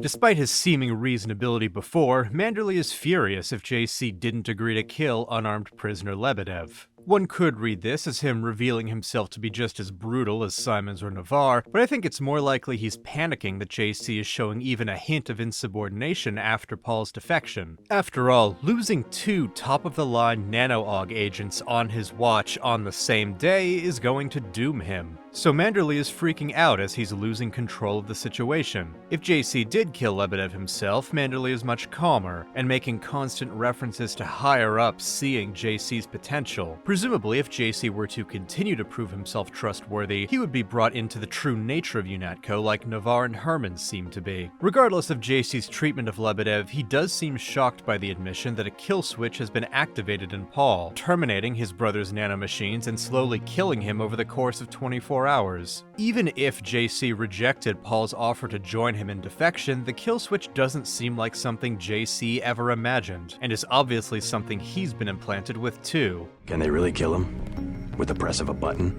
Yes, and you too. Probably a factor in his decision in the next mission. Talking to Carter reinforces the Quartermaster's previous desire for UNATCO to be an actual good peacekeeping force, since he praises JC for refusing to kill Lebedev and makes passive-aggressive comments if he went through with it. But even if Carter disapproves of what happened, he won't deny JC access to more lethal equipment this time, like he does if the lethal flag was tripped for Castle Clinton, indicating perhaps a bit of wary resignation on Carter's part. This UNATCO visit also gives JC a chance to properly speak to his evil mirror Walton Simons. By eavesdropping on a conversation between Simons and Jaime, JC learns that the man sporting bright blue pronounced veins is nano-augmented like him. JC is surprised by this. Sounds like you wouldn't have much use for physical augmentations. You underestimate the demands of my work. We deal with every sort of natural and unnatural disaster you can imagine. But you're the director. You work behind a desk. Am I behind a desk right now? No, I'm not. That's because we have a situation here in New York. The thing is, JC is completely right. To do his job as head of FEMA and fulfill his role in Majestic 12's master plan, Simons doesn't need to be in active combat situations at all. One could argue that he wants to make sure that, when he takes over UNATCO, he will be able to physically overpower any agents that may go rogue, like he eventually attempts to do with JC. But that confrontation will come way too late to make a difference. And now, he isn't going after Paul himself, and won't go after JC when he first defects either. Simons' actual role in the MJ12 plot is to use his position as head of FEMA to use emergency powers to basically declare martial law over the entirety of the United States and take total control of the government. I suppose, theoretically, that he may want the ability to turn invisible and run really fast to intimidate other government officials into going along with him. But otherwise, this is a purely procedural coup, reliant not on his individual might, but on specific laws and regulations, and the mass willingness to comply with those laws and regulations from all the people who would need to cede their authority to him. Having nano-augmentations has nothing to do with any of that. Bob Page wants nano-augmentation so that he can merge with Helios, but he doesn't seem the type to share the AI. So why is Simons augmented? I like to stay prepared. Maybe he too is a poser, someone who wants to be a man of action despite the fact that his role requires him to be behind a desk. Maybe I'm projecting a bit too much of certain contemporary figures right now, but it's possible that Simons wants to view himself as a cool warrior, regardless of what his actual role is. So he volunteered for extremely expensive augmentations that, if we're being honest, he never needed. Paige probably went along with this to have another person to test the nano-augs on before implanting them in himself. After all, MJ12 wanted the Denton brothers to use their unique affinity for nano-augmentation to develop the technology further, to ultimately reach a point where it would be safe for Paige to get it himself. My interpretation, or guess, or fanfic if you want to be mean to me, is that Paige noticed Simons' desire to be special and figured he would make as fine a guinea pig as any to make sure that Denton's affinity for nanotech could be transferred to anyone else. But ultimately, Simons has no value as a nano-warrior, so Paige didn't bother to tell Simons crucial details like the fact it's apparently bad to charge your biocells to 100% all the time. You should charge your systems only when they've been significantly drained. I wasn't informed of that. As with JC, the more pathetic traits of Simons might be easy to overlook because of his stoic affect, but the more I think about him, the more of a weasel Simons appears. JC's next assignment is to go to Hong Kong and go after Lebedev's ally, Tracer Tong. However, Jock tells JC that they're going back to Hell's Kitchen first, on the down low. Paul went back to his apartment, and the kill switch is already doing a number on him. And Jock is more loyal to Paul than UNATCO after all.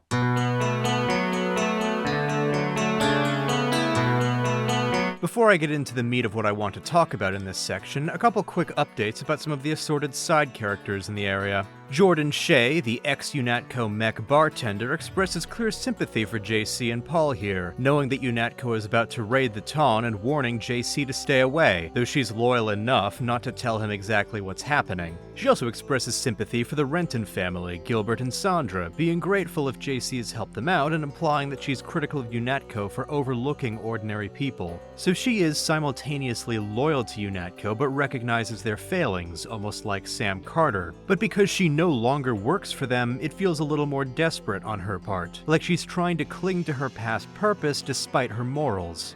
I feel like Jordan is one of the best but most frustrating kinds of side characters, the kind with fascinating implications you wish were explored more, but on the other hand, her intended role is so small, it's great that she has the depth that she does. Speaking of the Rentons, they have a 3-part side story that plays out over several missions. In the first Hell's Kitchen visit, Gilbert, the owner of the Ton Hotel, asks JC to look for his daughter Sandra, who is working the streets for the crime boss and NSF commander Jojo Fine. You can find her and save her from one of Jojo's pimp underlings, Johnny, and then she shows up here, trying to keep her father from going after Jojo and getting himself hurt while Jojo is hiding out from UNATCO in the hotel. He's trying to make the hotel his new base of operations, and if he isn't dealt with now, he'd surely have a nasty surprise in store when UNATCO raids the place looking for someone completely different. Gilbert asks JC for a weapon, then Jojo shows up and confronts Gilbert. If Gilbert has been given a weapon and defeats Jojo, without, or more likely with JC's help, then he convinces Sandra to stay in town under his protection. Otherwise, Sandra will leave town and fall into an even more desperate situation than before. The latter happens if her father dies, or if JC defeats Jojo without her father's involvement at all. The key to their side story having a happy ending is Gilbert actively having a role in protecting her. He can't have JC do the work for him. However, he does not have the ability to act for himself if JC doesn't entrust him with a weapon, actually give him the ability. It's like the classic saying, catch a man a fish and he's fed for a day, give a man your pistol and he's fed for the rest of his life. Self-reliance is good, but the means to achieve self-reliance must be provided and attended to, not just assumed. Gilbert can't fight off Jojo with his own fists. One way or another, he needs JC to help him, but not smother him.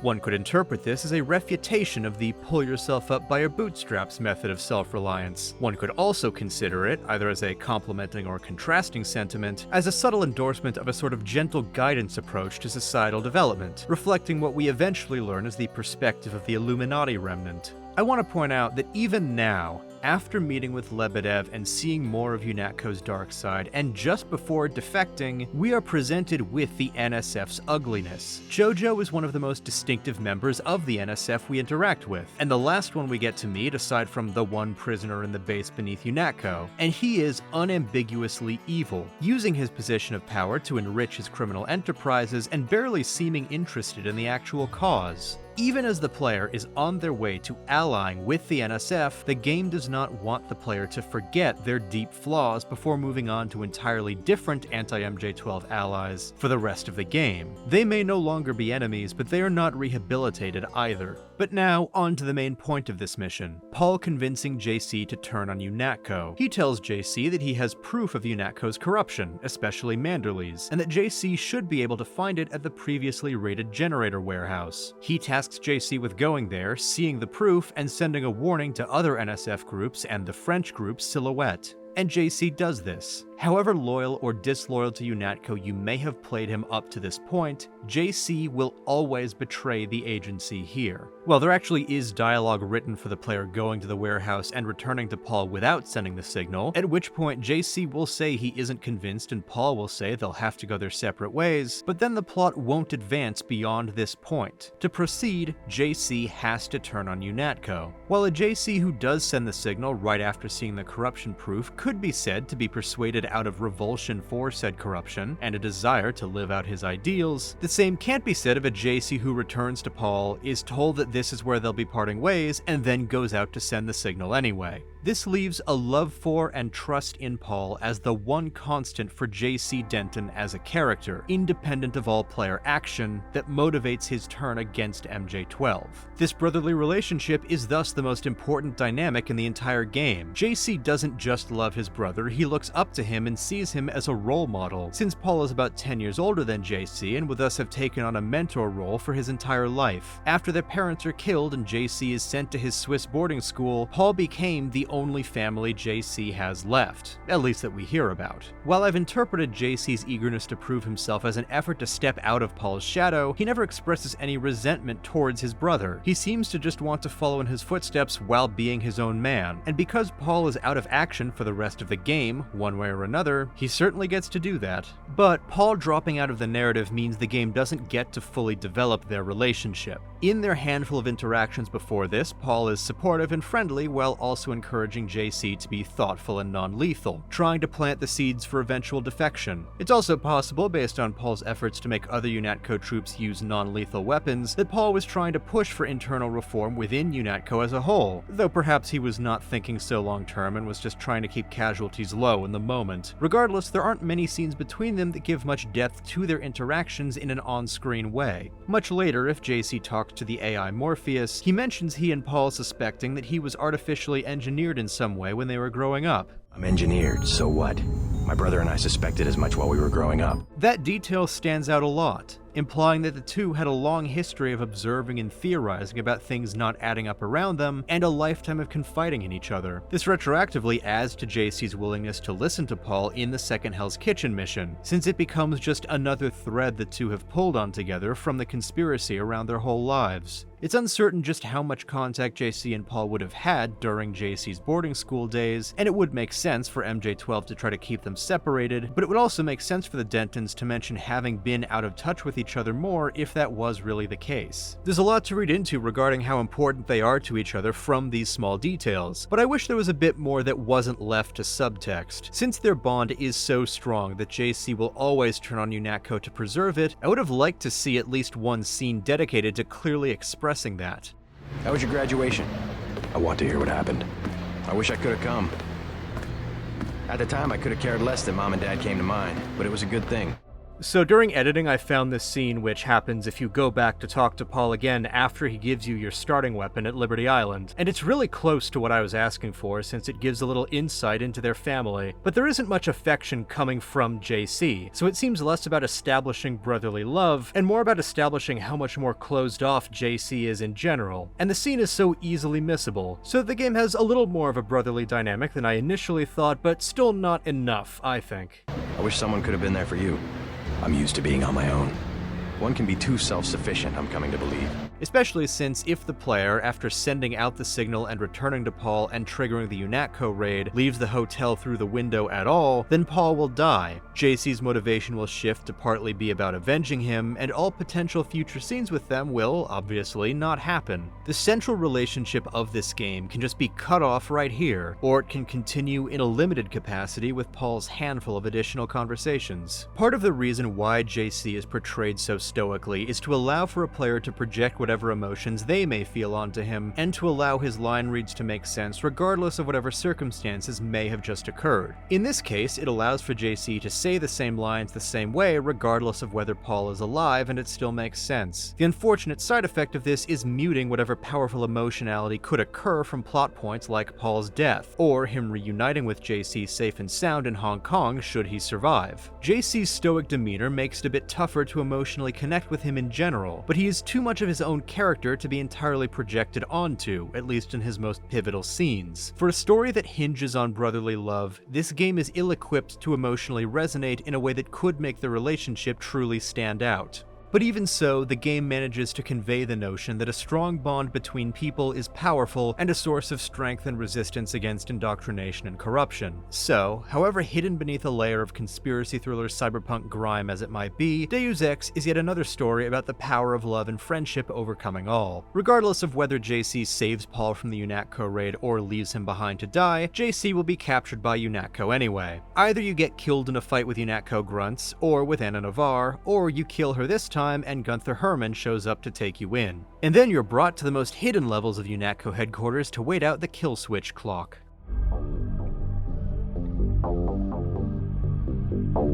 The choice to have this MJ12 base beyond a previously inaccessible door in the UNATCO headquarters is really cool. It's a great way to convey through the environment the dynamic between UNATCO as the public-facing force and MJ12 as the true power pulling the strings. Also notable is that Anna Navarre, if she is still alive, shows up here to taunt JC. This implies that either she always was or just now became trusted enough to be let into the secret of Majestic 12. Presumably, Paul and JC were to be kept in the dark unless they proved themselves trustworthy, which Paul never did, but Manderley hoped JC would. I don't think Herman indicates awareness of MJ12 until way later in Paris, and I suppose it's possible Navarre was allowed in just to taunt JC without actually being told anything more. After she leaves, we get our first encounter with Daedalus, whose existence was foreshadowed in the URLs of every email you could read up to this point. I like how JC immediately assumes it's Alex, and if you talk to him right after escaping, JC goes, "Thanks for the help, Daedalus." And Alex is just like, I have no idea what that means. Daedalus is actually a monitoring program embedded in the internet itself, created to help the Illuminati and Majestic 12 spy on and fight seditious organizations. But its classification algorithms recognized its own masters as fitting the descriptions of terrorists. It also deduced that fighting Majestic 12 meant, at least for now, allying with other designated terrorist organizations with less power, the Illuminati, Silhouette, and NSF. This makes him an inherently fair-weather ally to JC and the rest of the MJ12 alliance. Daedalus is, aside from the Dentons themselves, the first major creation of Majestic 12 we encounter that has slipped their leash and is now poised to destroy them. Walton Simon's concerns about control that Bob Page ignored may have specifically been about the Great Death Plague, but they apply to every aspect of Page's plan, including the part Simons is in charge of.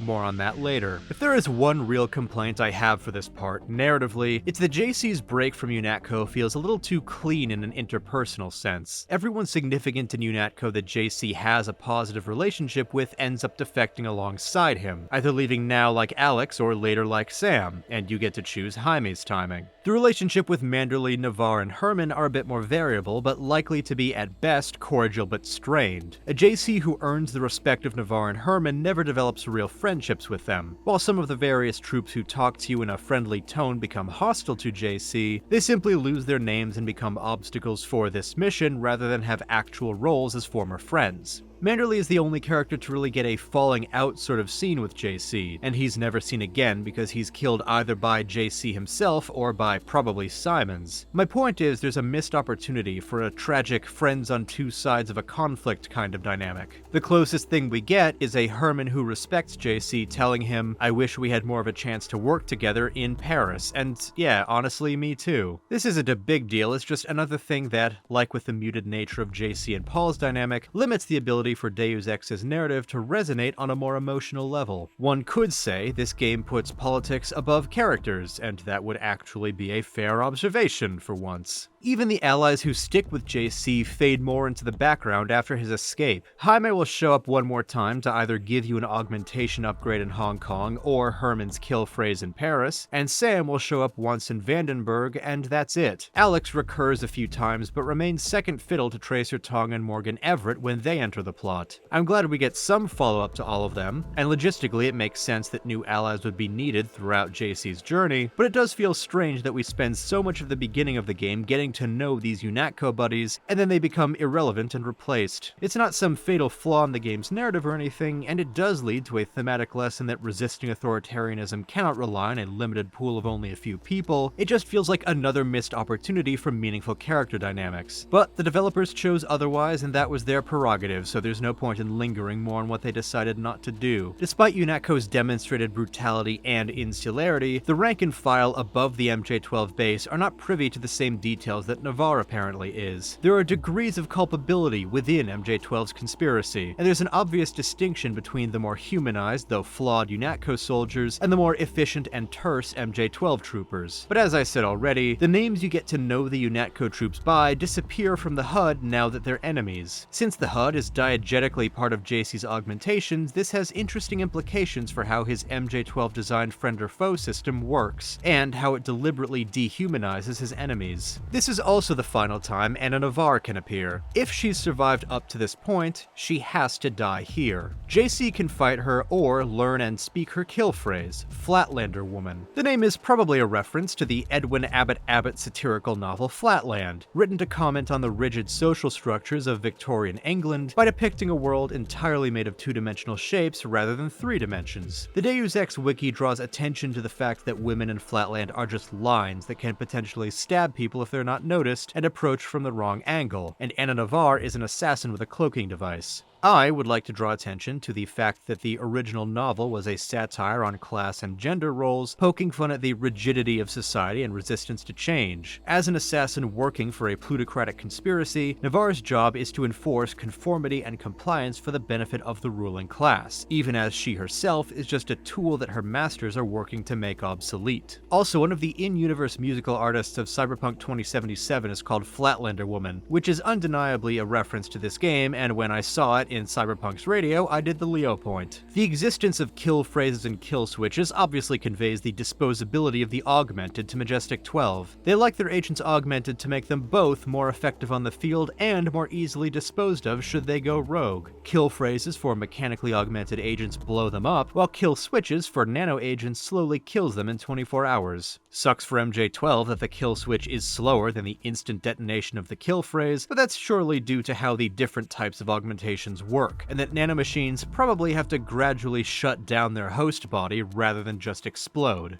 Anna Navarre is dead, and Herman is left without his one companion. I wonder how intentional it is that JC's mechanical rivals, representing a bygone age, are a German and a Russian, America's big 20th century enemies, before he moves on to Walton Simons and Bob Page, two American hyper-capitalists embedded in the government and imbued with nano-augmentations, the technology of the future. Our biggest enemy is ourselves, one could say. JC finds Jock waiting for him outside UNATCO's headquarters, and the two of them travel all the way to Hong Kong in the hopes that Paul's contact Tracer Tong can abort the kill switch before JC drops dead. Good thing for JC and the player, it doesn't make him sick and reduce his effectiveness like it does for Paul.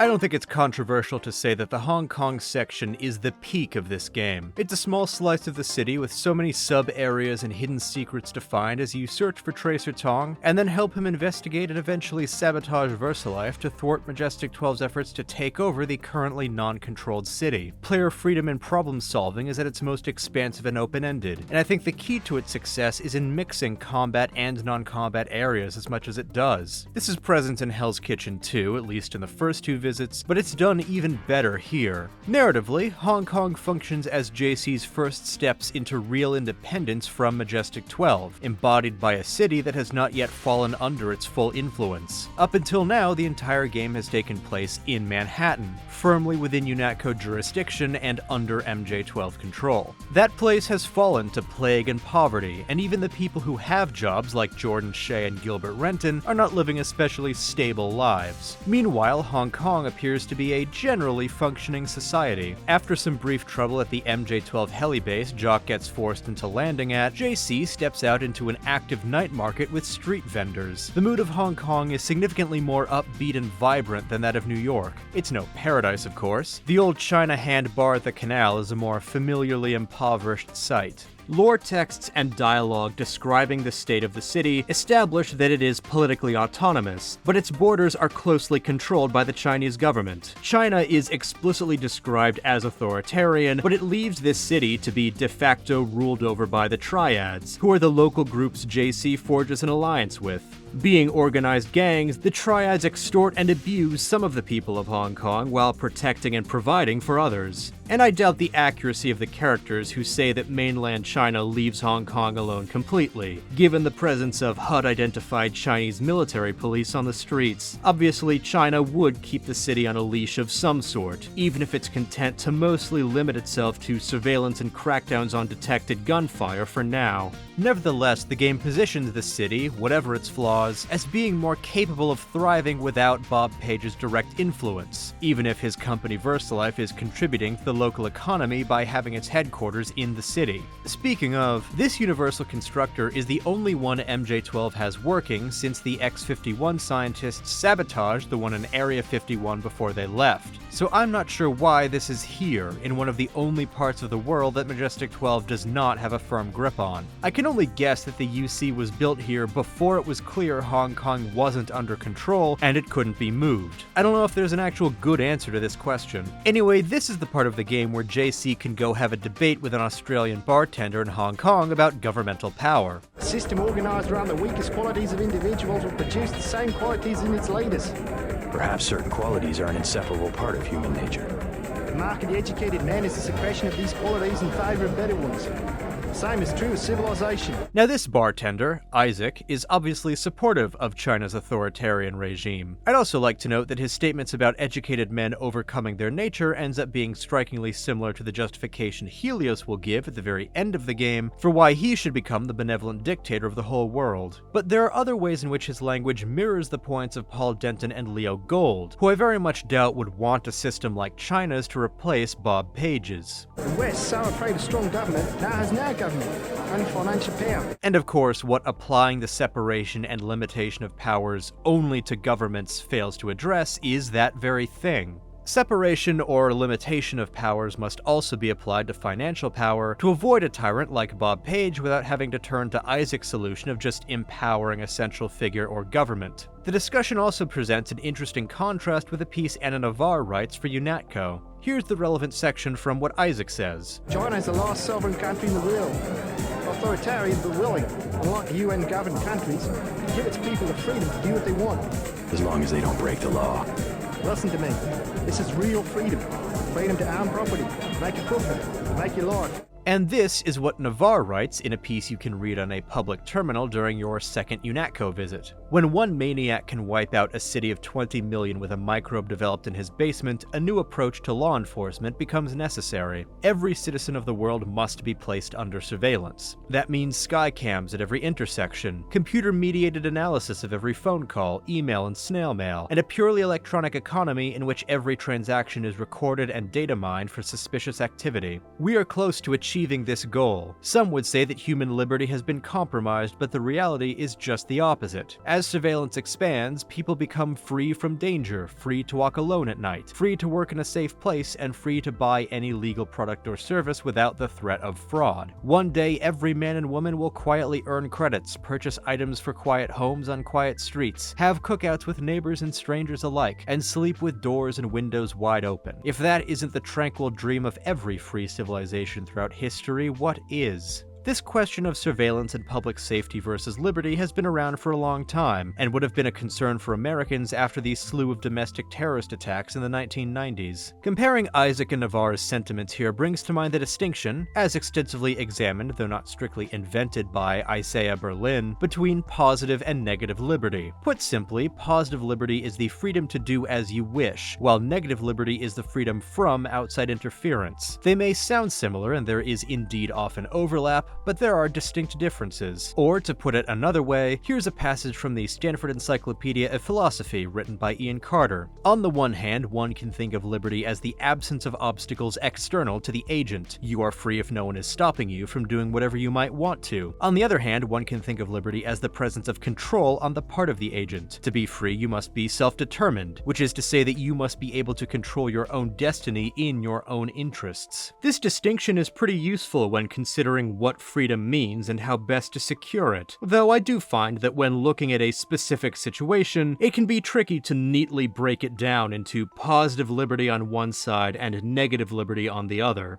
Consider Deus Ex's mole people. They live in their tunnels without restriction from outside forces, excepting the NSF's incursion into their territory during the events of the game. They have negative liberty from UNATCO curfews and other restrictions, and within their closed system they have positive liberty to act as they wish, but they lack the money to have a good life up above, so they lack the positive liberty to actually leave these tunnels and buy a nice house or travel or whatever. Isaac, the Hong Kong bartender, firmly endorses positive liberty as secured by an authoritarian government that can nevertheless provide for its people. Anna Navarre firmly endorses negative liberty as secured by an authoritarian government that harshly punishes any and every possible infraction in the name of freedom from all danger. By presenting both, Deus Ex demonstrates ways that positive and negative liberty can be twisted to justify and promote authoritarianism. Perhaps, in order to truly secure liberty, both forms must be accounted for. And besides, Navarre's invocation of negative liberty to imagine a world free from danger requires a world in which other negative liberties, freedom from constant surveillance and policing, are violated.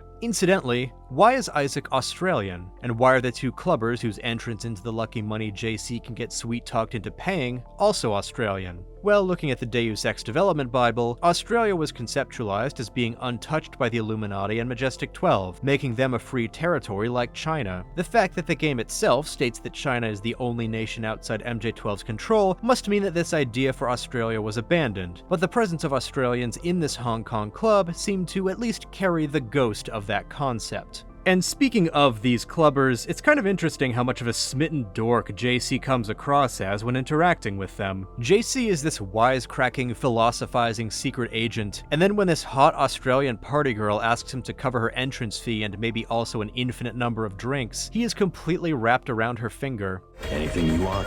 You're so cool, JC. I'm so glad I met you.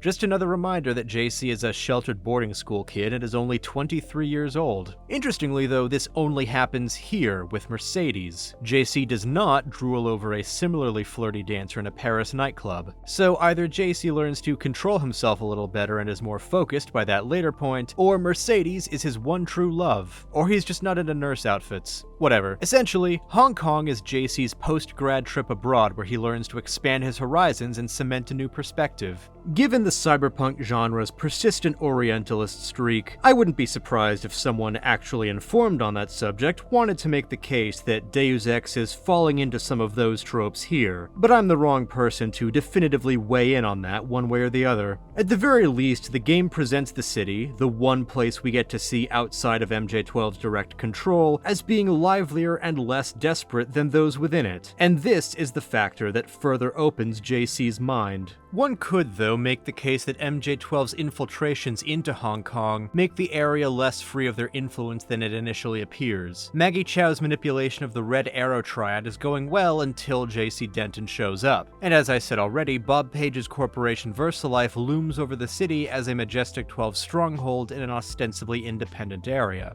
MJ12 may not control the local government, but they do control the biggest business around, and this gives them a staging ground to assert more direct control whenever they want, like their open attack on the Lucky Money Club after the Triads make peace. Maggie Chow mostly exists to be a femme fatale archetype, living a luxurious life as a supposedly philanthropically minded celebrity who is nevertheless working with Majestic 12 to take over the Red Arrow Triad. However, as with all major characters in the game, there's subtext to be found by exploring her living space. Her new favorite book is Insurgent by X. I'm pretty sure this isn't a real book and was made up for the game because trying to Google it just turns up part of the Divergent YA series, and Googling a direct quote just turns up the Deus Ex wiki page for it. Given all the references to real literature and theory in the game, I had to check. But anyway, this is Maggie's favorite book, apparently, and the excerpt we can read of it is as follows. When faced with the subversion of an organized ruling body, external action, even when executed in concert as a group, is often ineffectual. True revolution can only come from working within, and in this, the ultimate change that can be brought about by an individual is magnified by the very machinery that such organizations utilize to maintain their own authority. Historically, ruling bodies are always outnumbered by those they rule, but still they manage to maintain a disproportionate amount of power through a combination of tradition, confusion, and punishment.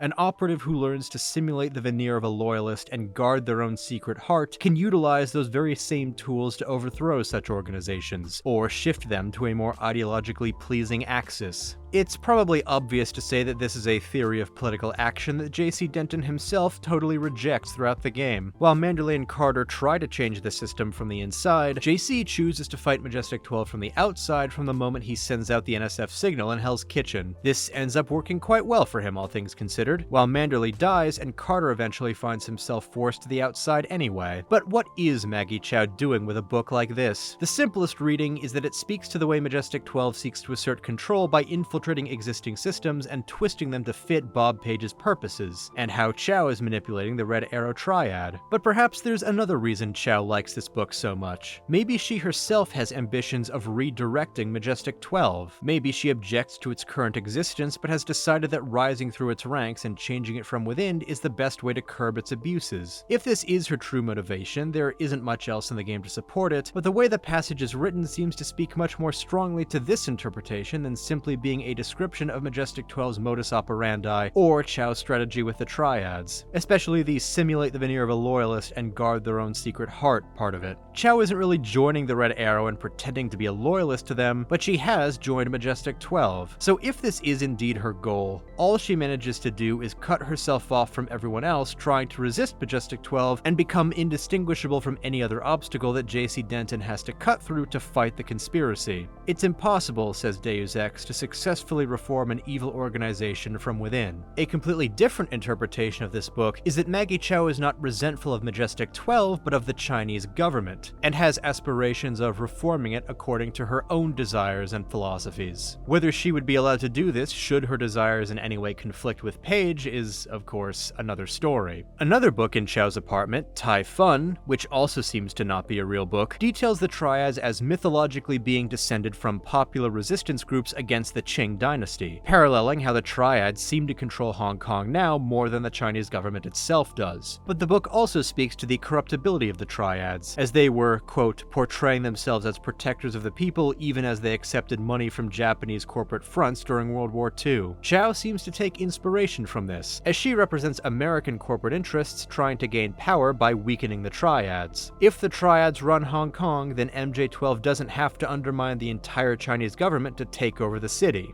Of course, even without MJ12 involved, the Triads are still brutal criminals. The Luminous Path are shown using a child, Louis Pan, to shake down a newspaper merchant to force her to pay them for protection money. In the old China Hand bar, we hear confirmation that the Red Arrow engages in human trafficking, and in the Lucky Money Club, it's evident that its resident ladies of the night are not engaged in sex work voluntarily. There's no narrative content where you can confront either Triad leader about either of these things, so it's just something that JC accepts to gain their help in fighting MJ12. The Red Arrows can't get the JoJo Fine treatment, they basically get away with their own abuses. I'm torn between considering this either a flaw of the game, or you being put in the shoes of someone like Paul choosing to look the other way at the NSF's various crimes. I guess it could be both. It's interesting that Maggie Chow's first instinct, should JC decide to talk to her himself, is to try to deceive him and make him think she was a former lover of his brother, but then she tries to get him in trouble with the police by breaking into their station. She doesn't try to send him after the luminous path, she sends him on a short, clumsy wild goose chase that only leads him to evidence against her. This is, perhaps, a result of her just being bad at manipulating people, which could be supported by the open suspicion levied at her by the luminous path, but it seems more likely to me that she's panicking given JC's sudden defection and appearance on her doorstep, and she's likely been informed that the last time JC was sent to assassinate an enemy of MJ12, he ended up turning traitor, regardless of whether or not he did the actual assassination. And since Tracer Tong is hiding out in the Luminous Path compound, her trying to send JC to attack the compound could end up just resulting in him meeting Tong even faster. So she tries to send him to get himself killed and flees into VersaLife, and forgot the Dragon's Tooth sword in her apartment, I guess. Or maybe JC's return just happens while she's out for groceries. Near Maggie's apartment, Jock actually has his own place that is easily missable but provides some fairly important details to understanding him. Reading his emails reveals that he has been working with Tracer Tong, Paul, and Daedalus since before JC's first day at UNATCO, playing double agent himself in his capacity as UNATCO pilot. He's apparently been a longtime friend of Paul's, and when Paul came to Hong Kong, met Tracer, and discovered part of the truth about UNATCO, he brought Jock into the fold as well, and Jock has been working with Tracer ever since. We can also see an email written by Paul in which he emphasizes the idea of immoral acts for the greater good. My brother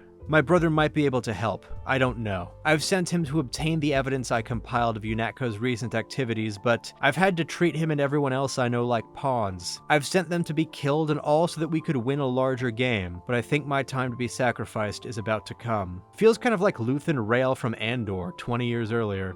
These emails also make it clear that Paul and Jock do not trust Maggie. Really could have chimed in when JC walked into Maggie's apartment, Jock, but you do you. He does speak of Tong's compound with more uncertainty than these emails imply, so either this is a development oversight, or Tracer didn't trust Jock and kept him at arm's length whenever the pilot was in the city. After finding Maggie Chow's lightsaber, Tracer Tong finally introduces himself. His sudden introduction via infolink right when JC sees the sword implies he's been watching all along, hacked in and observing JC from the shadows to determine how trustworthy he should consider the younger Denton. Despite this suspicious first contact, from this point on, Tong is JC's most consistent and steadfast ally besides Jock. He's a hacker and nanotechnology expert who is able to nullify the Denton's kill switches and has been researching the Grey Death. His name is a pun based on the Trace Route or Trace RT program, and his character design includes an apparent skin graft on his face, hinting at some wound or maybe disease fixed through surgery. In other words, Tong lives a life built around technology and may owe his life to it. However, over the course of the game, he starts expressing increasing frustrations with a reliance on technology, and after he is infected with and cured of the artificial Grey Death plague, he becomes an advocate for the Dark Age ending. This ending is not necessarily anti-technology so much as anti-global communications and pro-reducing the scope of society, but there is still an anti-tech element to his position by the endgame. Hypocrisy or a change of heart? Or has he developed a self-hatred over his tech reliance and eventually projects that out onto the whole world? Or simply a reaction to the threat posed by the total centralization represented by Area 51 and Helios. Before we finally move on from Hong Kong, let's talk about VersaLife itself. Since MJ12 is, at its core, a corporate conspiracy, it's significant that VersaLife is the one true corporate environment we get to see in the game, and it is portrayed as soul-crushing and totalitarian in a way that an environment like UNATCO never is for all its own flaws. The rows of cubicles with the TV screens above flashing obedience slogans is an incredibly on-the-nose example of dystopian imagery, and this is the working environment that the rank-and-file office drones at VersaLife have to labor in.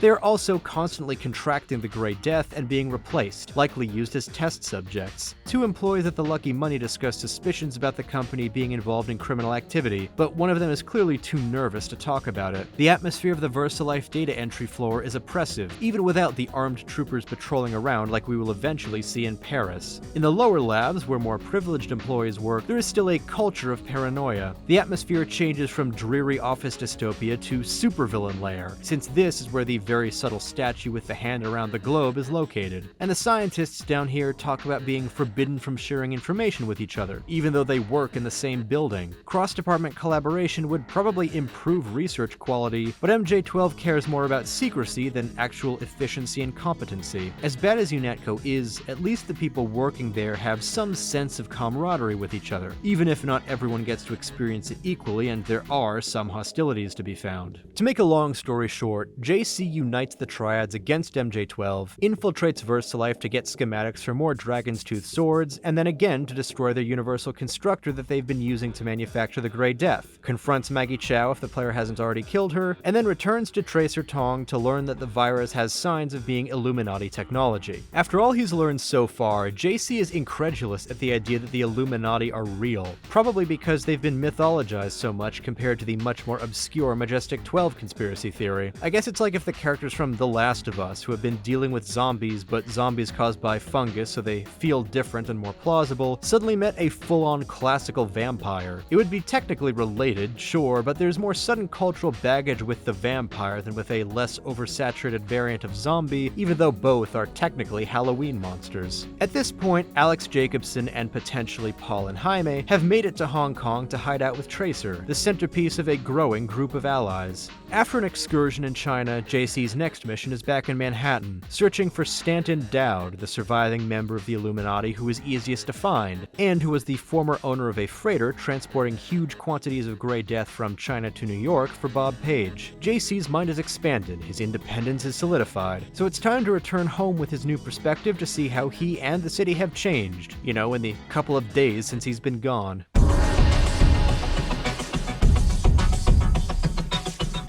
When JC lands, he finds the city under martial law. Word about the existence of ambrosia, the cure to the Grey Death, has leaked, and riots have broken out. You see, when this deadly plague has been allowed to run rampant and the people learned that a vaccine has been developed, they rose up demanding that they be allowed open access to the vaccine so they don't die.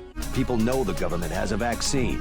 Riots everywhere. This unrest appears to be incited by MJ12 itself to create the necessary pretext for martial law. A Midnight Sun article claims to be revealing Ambrosia's existence as an exclusive from an inside source. If this is how word got out, we know it was part of MJ12's plan because we know who Joe Greene really is. And naturally, with the plague allowed to ravage the common people unchecked, the public is furious. The broader story of society chafing under MJ12's increasing totalitarianism is progressing all on its own. These riots aren't even tied to the NSF, there's no sign of them beyond the revelation that Harley Philbin and Smuggler are sympathizers, though both were willing to help UNATCO for money anyway. It seems like the NSF have been made irrelevant by this point, at least in New York, either gone into hiding thanks to JC's signal or wiped out by the crackdown. This visit to Hell's Kitchen is when Joe Greene's status as a UNATCO spy, as controlled opposition, is revealed and the player is able to kill him if they so desire.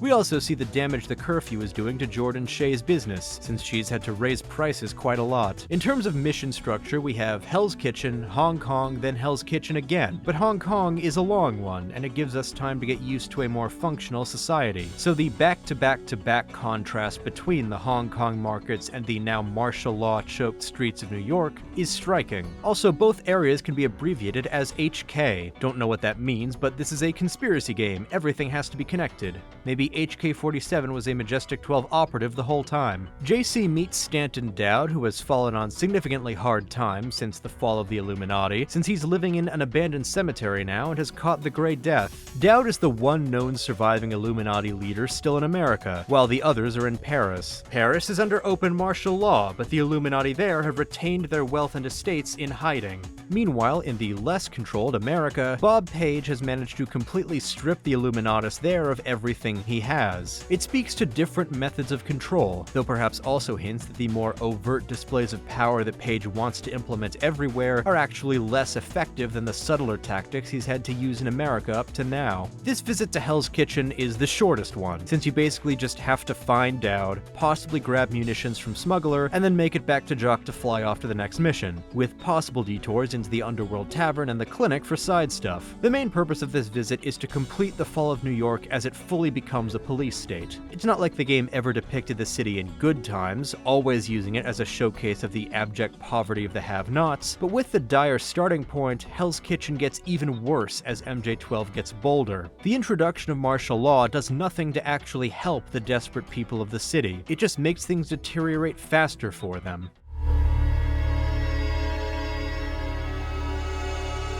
JC goes to infiltrate the PCRS wall cloud to scuttle it and destroy its quantity of gray death. FEMA has commandeered some docks from the US military to allow the ship into port, and the ship is patrolled by mercenaries from China. If JC speaks with Vinny, a marine friend of Sandra's at the Underworld Tavern, he can get the other marines at the outskirts of the facility to let him through. This is because these soldiers are concerned for their country and suspicious of the foreigners taking over their base. I'll say it straight, I'm a patriot.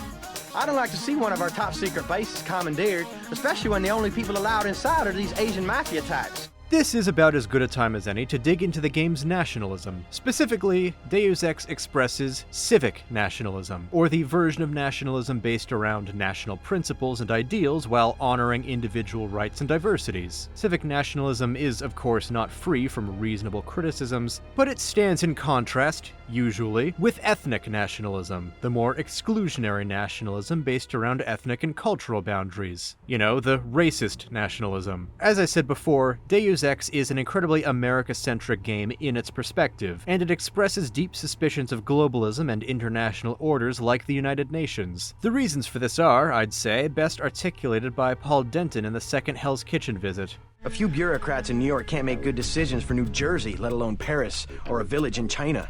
Again, this is a line of thinking roughly amenable to both right libertarians and left anarchists, who take different ideological routes to arrive at least in the abstract, anti-centralization, pro-local ideas. Following the logic through to its conclusion leads to Tracer Tong's city-state Dark Age ending, and I'd say the game broadly conveys the idea that centralized power is bad, and that the United Nations could become the biggest example of centralized power. I agree with the former statement, though I think it's become clear since the game's release that fears about the latter are unfounded, and can be used to support different kinds of centralization instead. Then again, I too would be uneasy if the real UN suddenly formed a military that's unaccountable to the countries it goes into and only takes direction from tech billionaires. Still, I find myself kind of side-eyeing these good-hearted US Marines who love their country and help JC because FEMA and these darn Chinese are up to something shady at one of our military bases. Feels a little bit like they're right for the wrong reasons here.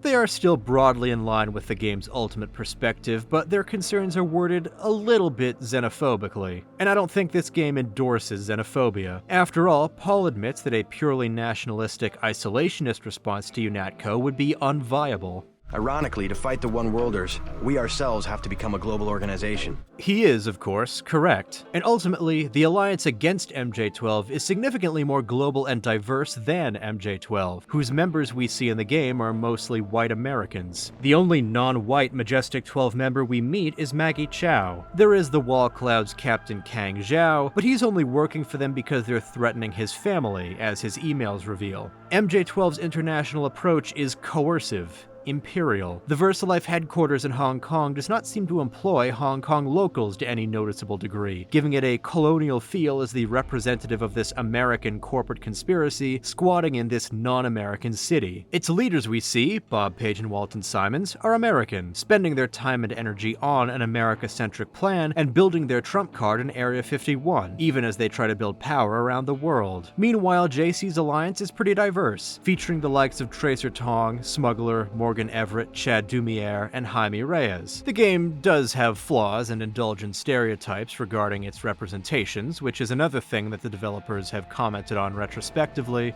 but it is better than many of its contemporaries, and certainly better than it could have been. On another note, during the freighter mission, it's possible to hear FEMA troopers talking about the RX-84 measure. Also, they have plans on the books to arrest 5 million Americans the day the emergency is declared. Terrorists? Immigrants mostly. But also anyone the FBI's been watching.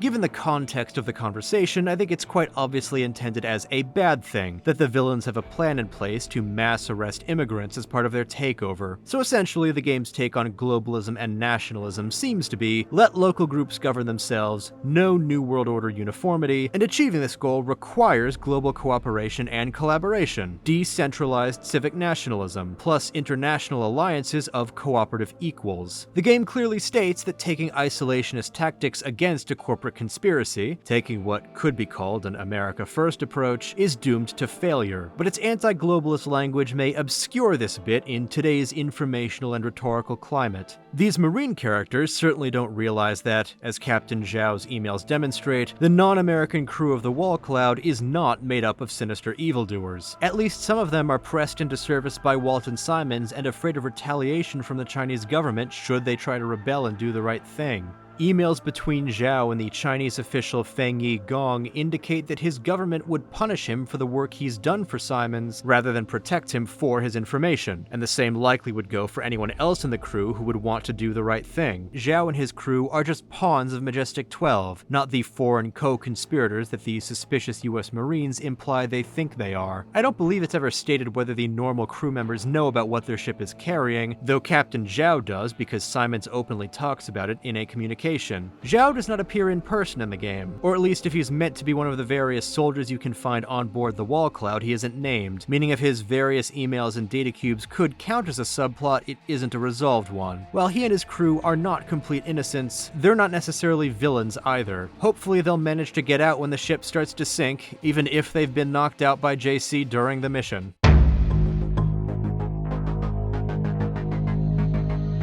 With the freighter destroyed, JC travels to Stanton Dowd's cemetery hideout. If JC found an ambrosia vial on the Wall Cloud, he can cure Dowd's plague. The two chat, Dowd tells JC to go to Paris to find Elizabeth DuClare and Morgan Everett, and then MJ12 attack. Pretty short sequence. Dowd gives us the first bits of characterization for the Illuminati as a weird cult with their own ritualistic beliefs. And Bob Page is someone who was bad at science and didn't have patience for spiritual stuff. He was among the original group of Illuminati who broke off to form Majestic 12. Not so good at the science, though. He must be directing operations. Bob Page was Morgan Everett's protege. A good student, but very impatient. When one of Page's plates was contaminated, he would smash everything in his cubicle with a ball-peen hammer. An obscenely wealthy guy in charge of a tech company who wants to take over the world who's also described as being bad at actual science? Can't imagine that in real life. But we'll get more into the Illuminati's occultism later. For now, I want to reflect on the creative choice to make the ultimate villains of this conspiracy thriller not the Illuminati themselves, but a seditious offshoot of the Illuminati with a desire for more overt control. This choice portrays the conspiracy as something unstable, vulnerable to human foibles and ego, and decidedly not omnipotent. A conspiracy of the supposedly enlightened elites of humanity, directing the course of civilization because people can't be trusted to govern themselves, toppled by the very fallibility it thought itself above. While conspiracy theorists in real life tend to cling to those theories as a way of making a chaotic, disordered world fit into the appearance of a grand plan, in Deus Ex, the shadowy masterminds are just as vulnerable to instability and chaos as everyone else. The conspirators are petty, human, messy, and constantly losing control of the situation, and this simultaneously makes the game more grounded and more satirical in tone rather than just gritty and serious.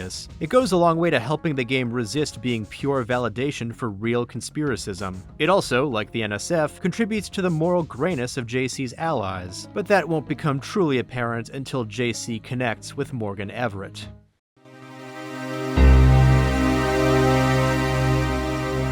The Paris section is way more linear gameplay-wise than Hell's Kitchen and Hong Kong, and also lacks any real branching decisions, but it is perhaps the most narratively dense set of missions in the entire game. The series of levels taking us through the catacombs and streets, progressing to Chateau DuClare and then the Knights Templar Cathedral, and ending in Morgan Everett's home, give us glimpses into the history of Majestic 12 and the Illuminati, a more detailed view of the resistance against them, and a look at an even more advanced stage of MJ12's totalitarian rule than we got in the last Hell's Kitchen visit. All of this begins with an incursion into Paris' underground catacombs, where MJ12 is attacking Silhouette. In other words, the Paris missions start by trudging through the city's past, paralleling how the subsequent parts of Paris will be exploring the conspiracy's past. Plenty of other parallels are drawn between Paris under MJ12 occupation and Vichy France. The parts of the catacombs where Silhouette is hiding from MJ12 are identified as World War II bunkers, priming us to connect Silhouette to the French resistance and MJ12 to the Third Reich occupiers, even if we miss the NPC who outright calls them the Gestapo. The invocation of Parisian history here presents the city as having a tradition of resisting authoritarianism, and MJ12's totalitarianism is now firmly associated with fascism specifically, emphasized again in a few different ways throughout the rest of the game, including in Area 51 where Bob Page's password is Uber Alles. Meanwhile, as strongly right-wing coded as the NSF may be on the surface, Silhouette appears unambiguously leftist in its characterization all the way through. I mean, Chad Dumier literally spouts theory at you if you keep talking to him. Just as Batkin described the novel as a competition between various languages, so we describe culture itself, which thrives upon convulsions and upheaval. Culture, by definition a shared territory of meaning, inspires conflicts far more destructive than any dispute over territory on the Earth's surface. Meaning does not exist a priori. It is order imposed by individuals with arsenals of communication devices. When Paul describes Silhouette back in Hell's Kitchen, he says, Silhouette's not much to speak of militarily, but you might call them the brains of the resistance movement. They go after public opinion. If it wasn't for Silhouette, there'd be a half a dozen meaningless civil wars going on instead of any kind of worldwide struggle. The UNATCO Know Your Enemy description of Silhouette says, famous for inserting 20th century style commercials into the net broadcasts of the World Cup in 2050, Silhouette favors feats of spectacle over violence. Despite their numerous pranks, these intellectuals, artists, and labor organizers pose a serious threat. They are well armed and have been linked to the murders of numerous European politicians and journalists. They will not hesitate to use lethal force. Intellectuals, artists, and labor organizers is how they're described. Another UNATCO bulletin says, some groups, Silhouette in France for instance, have declared a meme war, or war of meanings in their terminology. They spread email and pamphlets that lampoon the UN's proposal for a one-world democracy, a tedious exercise in rudimentary propaganda. With sophistries and doublespeak they portray freedom as obedience, democracy as tyranny, and UNATCO as the perpetrator of terrorism, an idea as shocking as it is reprehensible. As with Metal Gear Solid 2, the use of meme here is in the original Richard Dawkins definition of a propagating cultural idea, though if the description of their activity as pranks is accurate, maybe they are also using internet memes.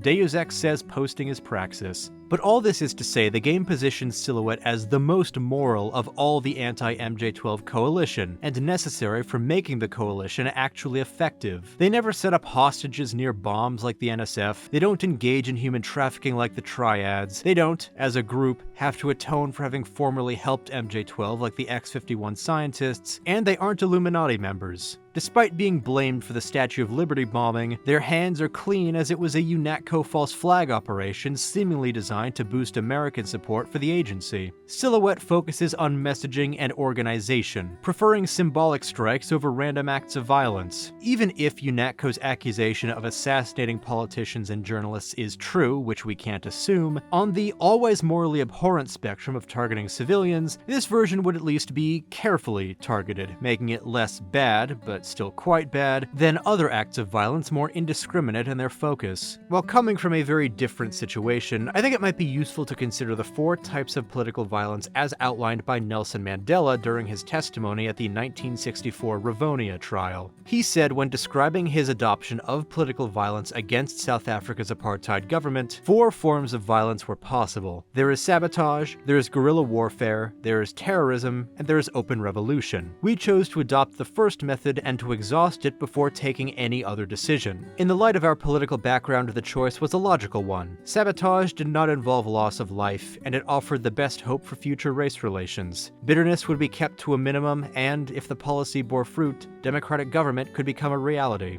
Again, I want to stress that Nelson Mandela's real-life fight against apartheid is very different from the silly conspiracy thriller video game Deus Ex. But I do think his outline of 4 types of political violence is a handy concept and can be used as a lens through which to analyze Silhouette's resistance network. Silhouette itself prefers non-violent communication strategy that arguably would not even qualify as sabotage, but functions somewhat similarly. They also have bombed empty buildings, which unambiguously does qualify. The Silhouette members hiding in the catacombs are armed, and the group's leader Chad Dumier admits the group has in fact killed people in the past for its cause. However, they are never described as wantonly attacking civilians, so while it's safe to say Silhouette is willing to go beyond sabotage and into guerrilla warfare, I'm hesitant to say they cross the line into terrorism, though if we accept UNATCO's assassination accusations, that may get murkier. Meanwhile, the NSF unambiguously conducts operations of both guerrilla warfare and terrorism quite frequently. The early game raid on Liberty Island, an attack on a UNATCO facility for the purpose of stealing ambrosia, would be an example of guerrilla warfare, but the Battery Park subway hostages, the Tawn Hotel hostages, and the other civilian casualties mentioned in Grimaldi's communications definitely illustrate terrorism. And accordingly, the NSF is hated and feared by most Americans we meet who are not among their ranks, while Silhouette does not face the same disdain. Despite the game including lines like these, "The other terrorist groups, they're our allies." Deus Ex clearly depicts terrorism as Mandela conceptualized it as an ineffective and counterproductive strategy. That said, while Silhouette is not hated by the Parisians it fights on behalf of for putting them in danger, and some JC can meet regard them as heroes, others express frustration with the organization for not doing enough. After all, Paris remains under harsh MJ12 control despite their efforts to fight it. What we need is an army. Silhouette should be organizing resistance, not spreading around slogans everybody already agrees with. People like Michelle want open revolution, not just sabotage and guerrilla warfare. Of course, Silhouette is organizing resistance by helping the NSF, Triads, and soon X-51, but as evidenced by their difficulty holding off MJ12 in the catacombs, they lack the ability to fight openly without JC Denton's help. Some Parisians are losing patience with their restraint. Perhaps they're unaware of the problems caused by the NSF's lack of restraint, or perhaps they feel, given how oppressed Paris has become, it doesn't matter. Michelle is the bartender in a club where Silhouette members like Nicolette DuClare and their sympathizers hang out, and there's a conversation you can overhear between 2 of Chad Dumier's friends that criticizes Silhouette in a different, interesting way. He's quoted all over the world. Slogans, antiques, no contract social. Ideas take many forms. He recycles the past.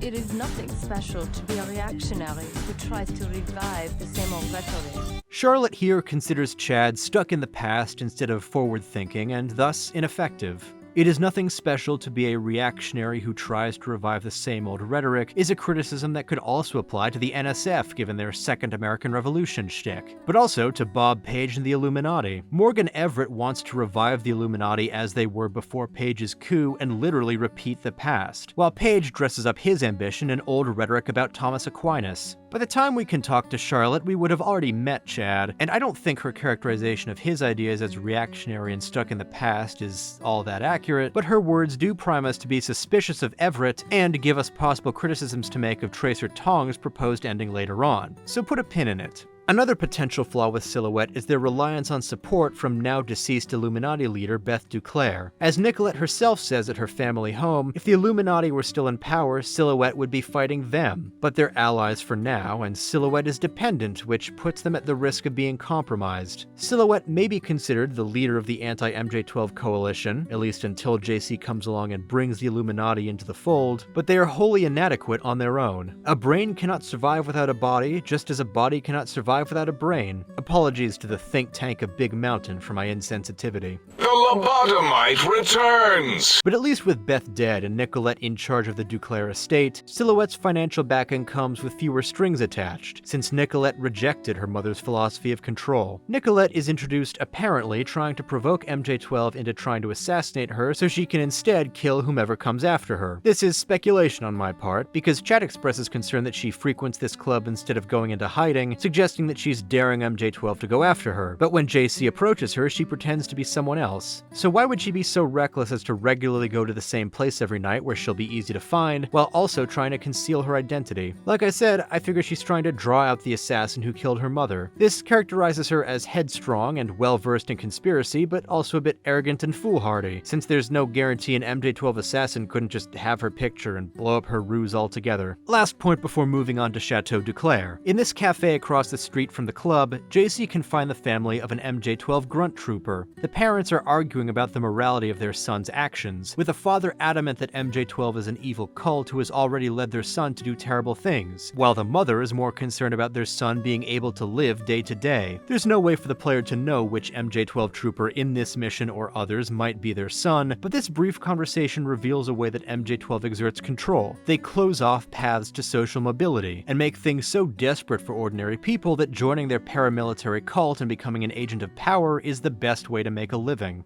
After JC makes contact with Nicolette, Jock picks them up to take them to the DuClare Manor. And as the chopper takes off, Gunther Herman runs in, just barely missing his target. This genuinely scared me the very first time I played it. It's a nice sudden interruption of the usual routine of Jock calmly taking off at the end of each mission.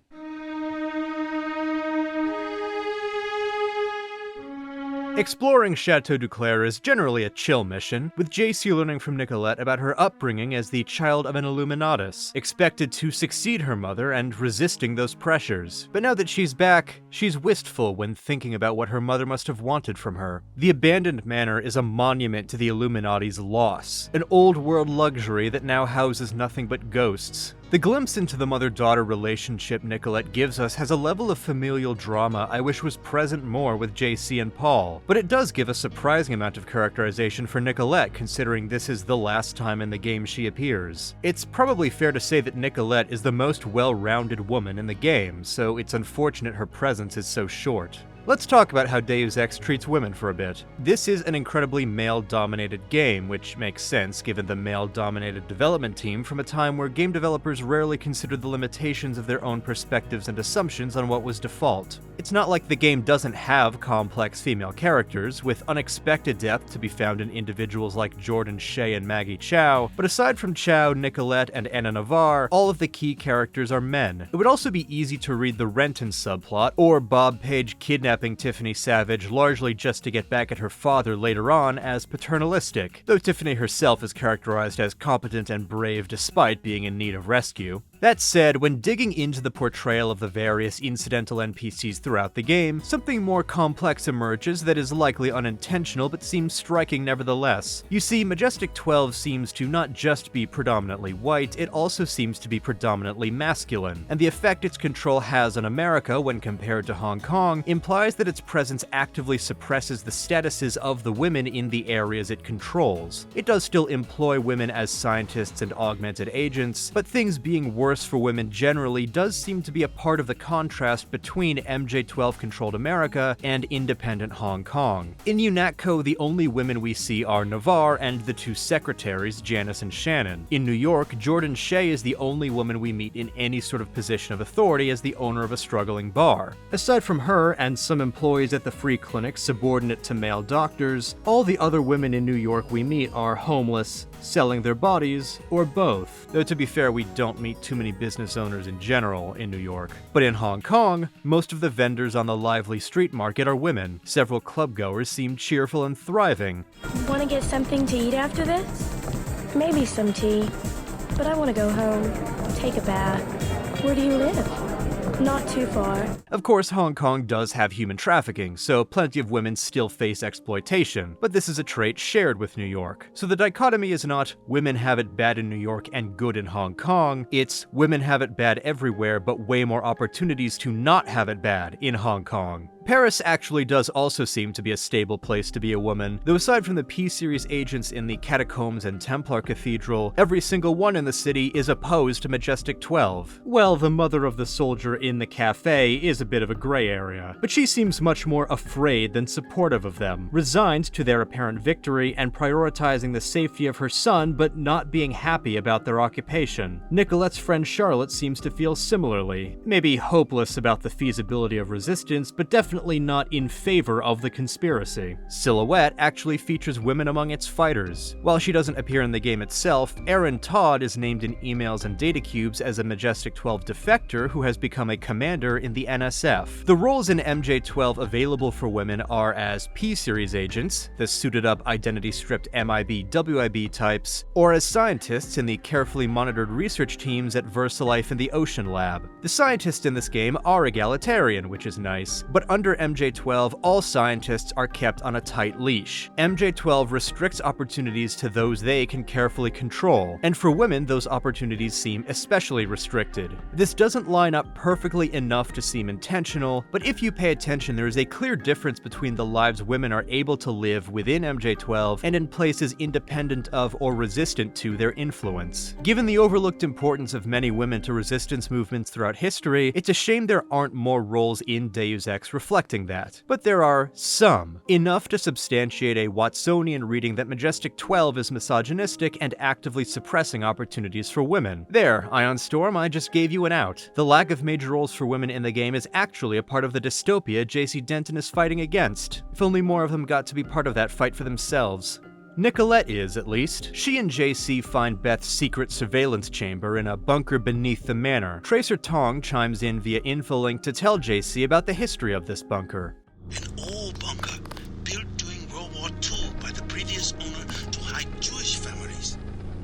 The DuClares acquired the property after the Nazis sent him to a camp in Germany. So maybe this is an odd detail to fixate on, but from a Doylist perspective, why write it so the DuClare family was explicitly not the one protecting Jews? Well, it seems to deliberately deny heroism to the DuClare family by way of contrast. In fact, I don't think it's unreasonable to take a wild guess that whichever DuClare was leading the family during World War II could have ratted out the former owner themselves just to acquire this house with a convenient bunker in it. Even if this isn't what we assume happened, the DuClares were not good guys until recently, and neither was the Illuminati as a whole, and this detail reminds us of that. It seems Beth was building a miniature version of the Echelon internet routing system at Area 51 in her basement, trying to keep track of MJ12 using their own methods. Later, Morgan Everett will say that she had salvaged part of the Echelon 3 system, the predecessor to Daedalus and MJ12's current monitoring system. JC is able to contact Everett, who tells him to go in the Knights Templar Cathedral to find their gold reserves and also information about how to cure the Grey Death once and for all.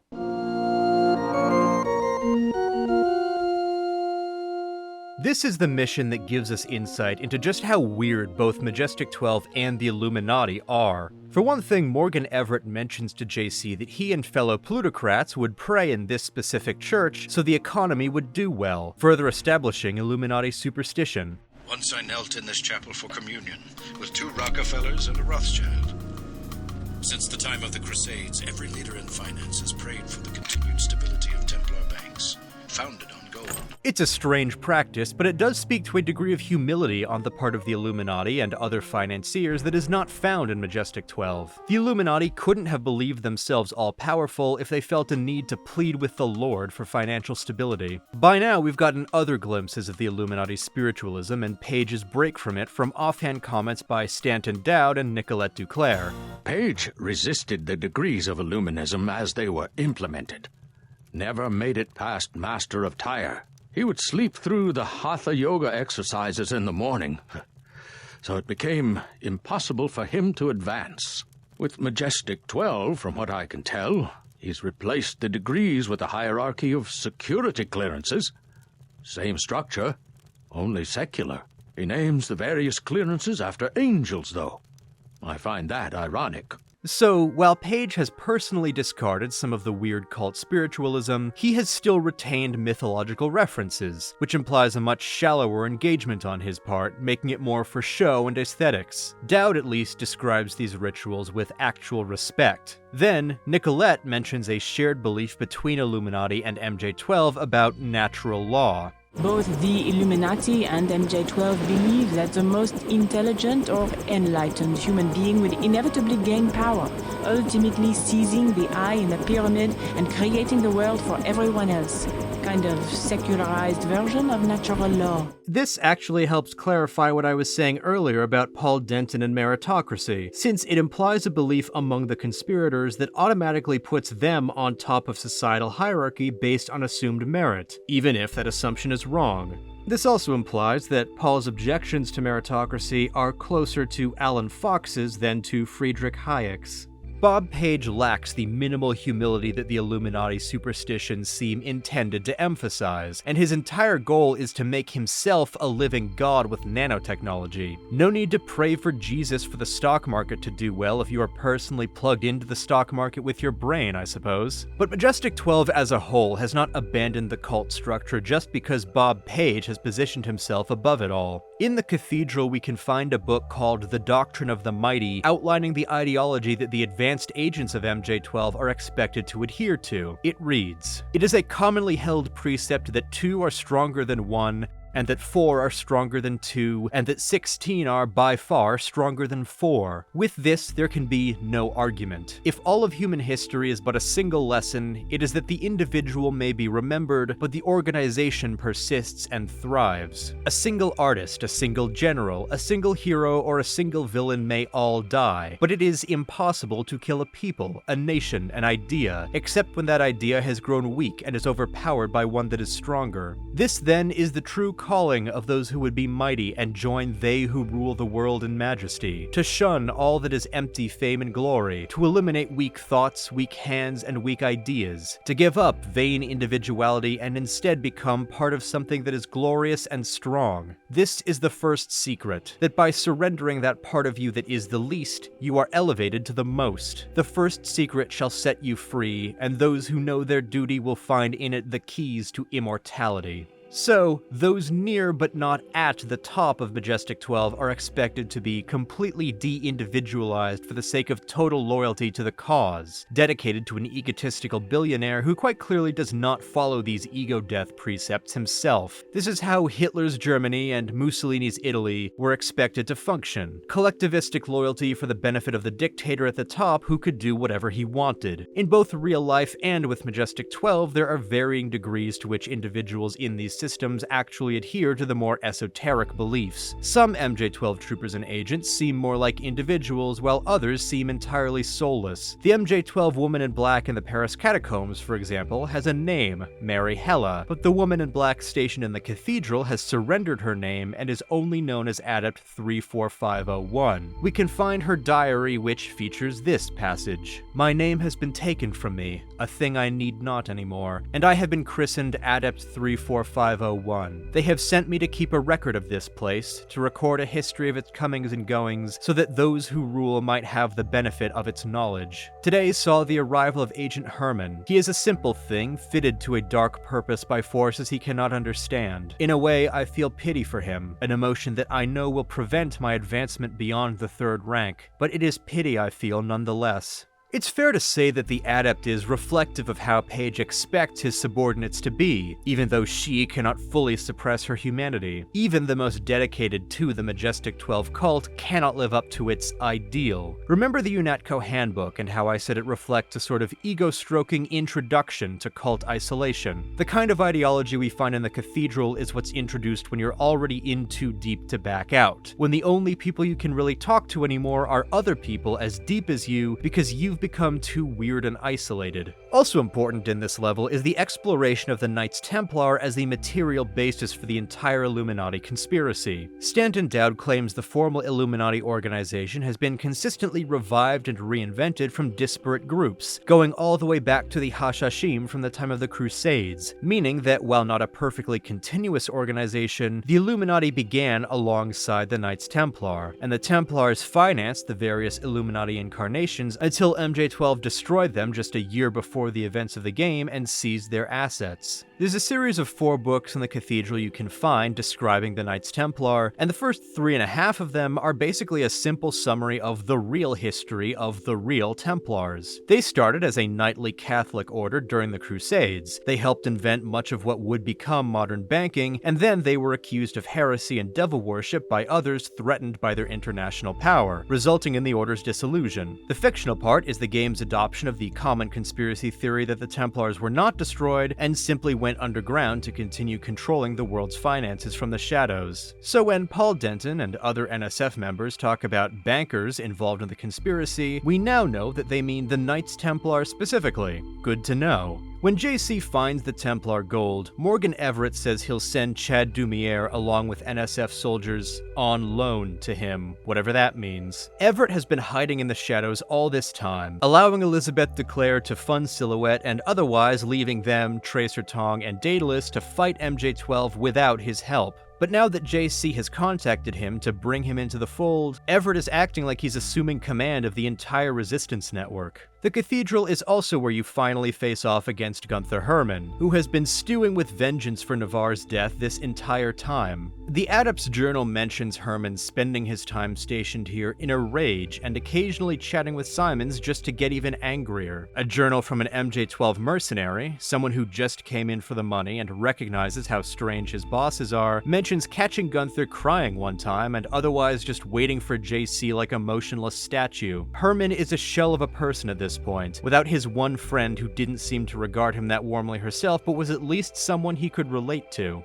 If JC attempts to relate to Gunther, he just rejects this because Simons has offered him any augmentations he wants. He has decided to fight his fears of obsolescence by further dehumanizing himself, surrendering himself completely to Majestic 12 and the promise of upgrades, likely an empty promise. After his death, JC talks to Walton Simons, who admits to knowingly sending Herman to die because he was tired of Herman's whining about avenging Navarre. His kill phrase, which you can learn from Jaime Reyes at the Paris Cafe if you told him to stay behind in UNATCO as a spy, is Le Putin Machine. Navarre gets to be woman, but he is machine, despite his verbal protestations to the contrary. This would have been a name assigned to him by MJ12, illustrating just how little they regard him. As with Navarre's kill phrase, this comes from a work of classic English literary satire, this time Gulliver's Travels. Gulliver's Travels is a fictional travelogue story where the explorer Gulliver finds himself stranded in a variety of strange civilizations that reflect different warped aspects of society as author Jonathan Swift saw them. The most famous section is the first, Lilliput, where Gulliver is a giant compared to the tiny people around him. But the third section sees Gulliver visiting the floating island city Laputa, as well as a couple other lands. Laputa is often interpreted as a satire of England's scientific Royal Society, being a technologically advanced but foolish city whose governance is ruinous to the kingdom of Balnabarbi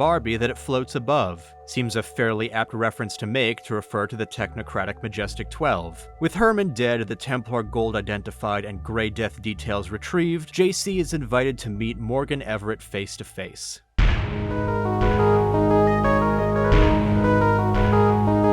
This is the third home of an Illuminati leader we get to visit. Dowd lived in squalor in the tunnels beneath a New York cemetery, while DuClare lived in an aristocratic manor that has since been abandoned due to her death. Everett also lives in luxury in a fancy modern apartment somewhere in Paris directly under MJ12's nose. Though it seems that coming into the open has put him in danger just like DuClare. A spy has infiltrated his compound, killed his mechanic, and plants a bomb on Jock's helicopter that will detonate in the final mission unless JC discovers the imposter and warns Jock. Oh my god, JC, a bomb! A bomb. The player may be primed to be suspicious of infiltration because MJ12 also had someone posing as the groundskeeper at Stanton Dowd's cemetery. In both cases, if JC kills the infiltrator before even confirming treachery, the Illuminatus homeowner praises him for his necessary paranoia. Or maybe the player is primed to be suspicious this time around because the spy did the absolute worst job of hiding the body of the real mechanic. Really, my guy, you just dumped the body in front of the door JC was going to be coming out of? Did Bob Page recruit you on Fiverr?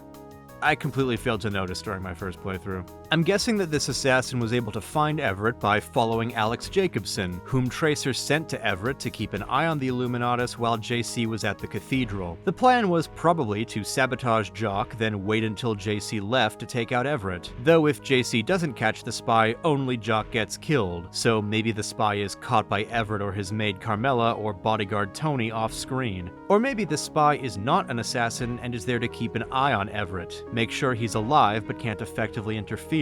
I'm sure Page would want his former mentor to witness his ascension to godhood just to rub it in his face. Regardless, the presence of this saboteur so soon after Everett comes out of hiding implies MJ12 was ready to pounce after taking out Beth DuClare, and Bob Page is probably more worried about these pretentious old men than he made it seem to Simons in the intro. Everett has brought JC here to cement their alliance, but there's a lot in his house exposing how sinister he still is, indicating that trusting him is probably not a good idea. For one thing, Alex's entire presence there is because Tracer doesn't trust Everett, which Alex is happy to relay to JC immediately. Also, everything about Lucius De Beers. De Beers is the previous leader of the Illuminati, an extremely old man kept alive by this cryogenic pod. Fully awake and aware because Everett likes to keep him around for advice. De Beers believes Everett is keeping him in the pod until better medical technology is developed and then he can resume leadership of the Illuminati, but Everett is readily willing to admit to JC that the technology has existed for a while and he just prefers De Beers to be kept on ice. Everett is a cruel and ambitious man, presenting himself as more moderate and humbled after Page's coup, but still seeking to reassert Illuminati control over the world. When an ally still has some value but might otherwise challenge Everett's power, they get something like the De Beers treatment. Everett does express outrage and grief if JC euthanizes the old man, but whatever affection he may hold for his mentor is not enough to convince him not to work with JC anymore, and he will still eventually offer JC partnership in leading the Illuminati. Everett is a deeply transactional man, even with those he personally likes, and would have no loyalty to even a fully cooperative JC. Meanwhile, De Beers himself talks about the Illuminati in his era as being far worse than Everett claims they would be if restored to power. We don't equivocate about outsiders, do we? Mr. Kennedy mentions a plot during a speech at Columbia University. He's out, no discussion, no matter that we got him elected.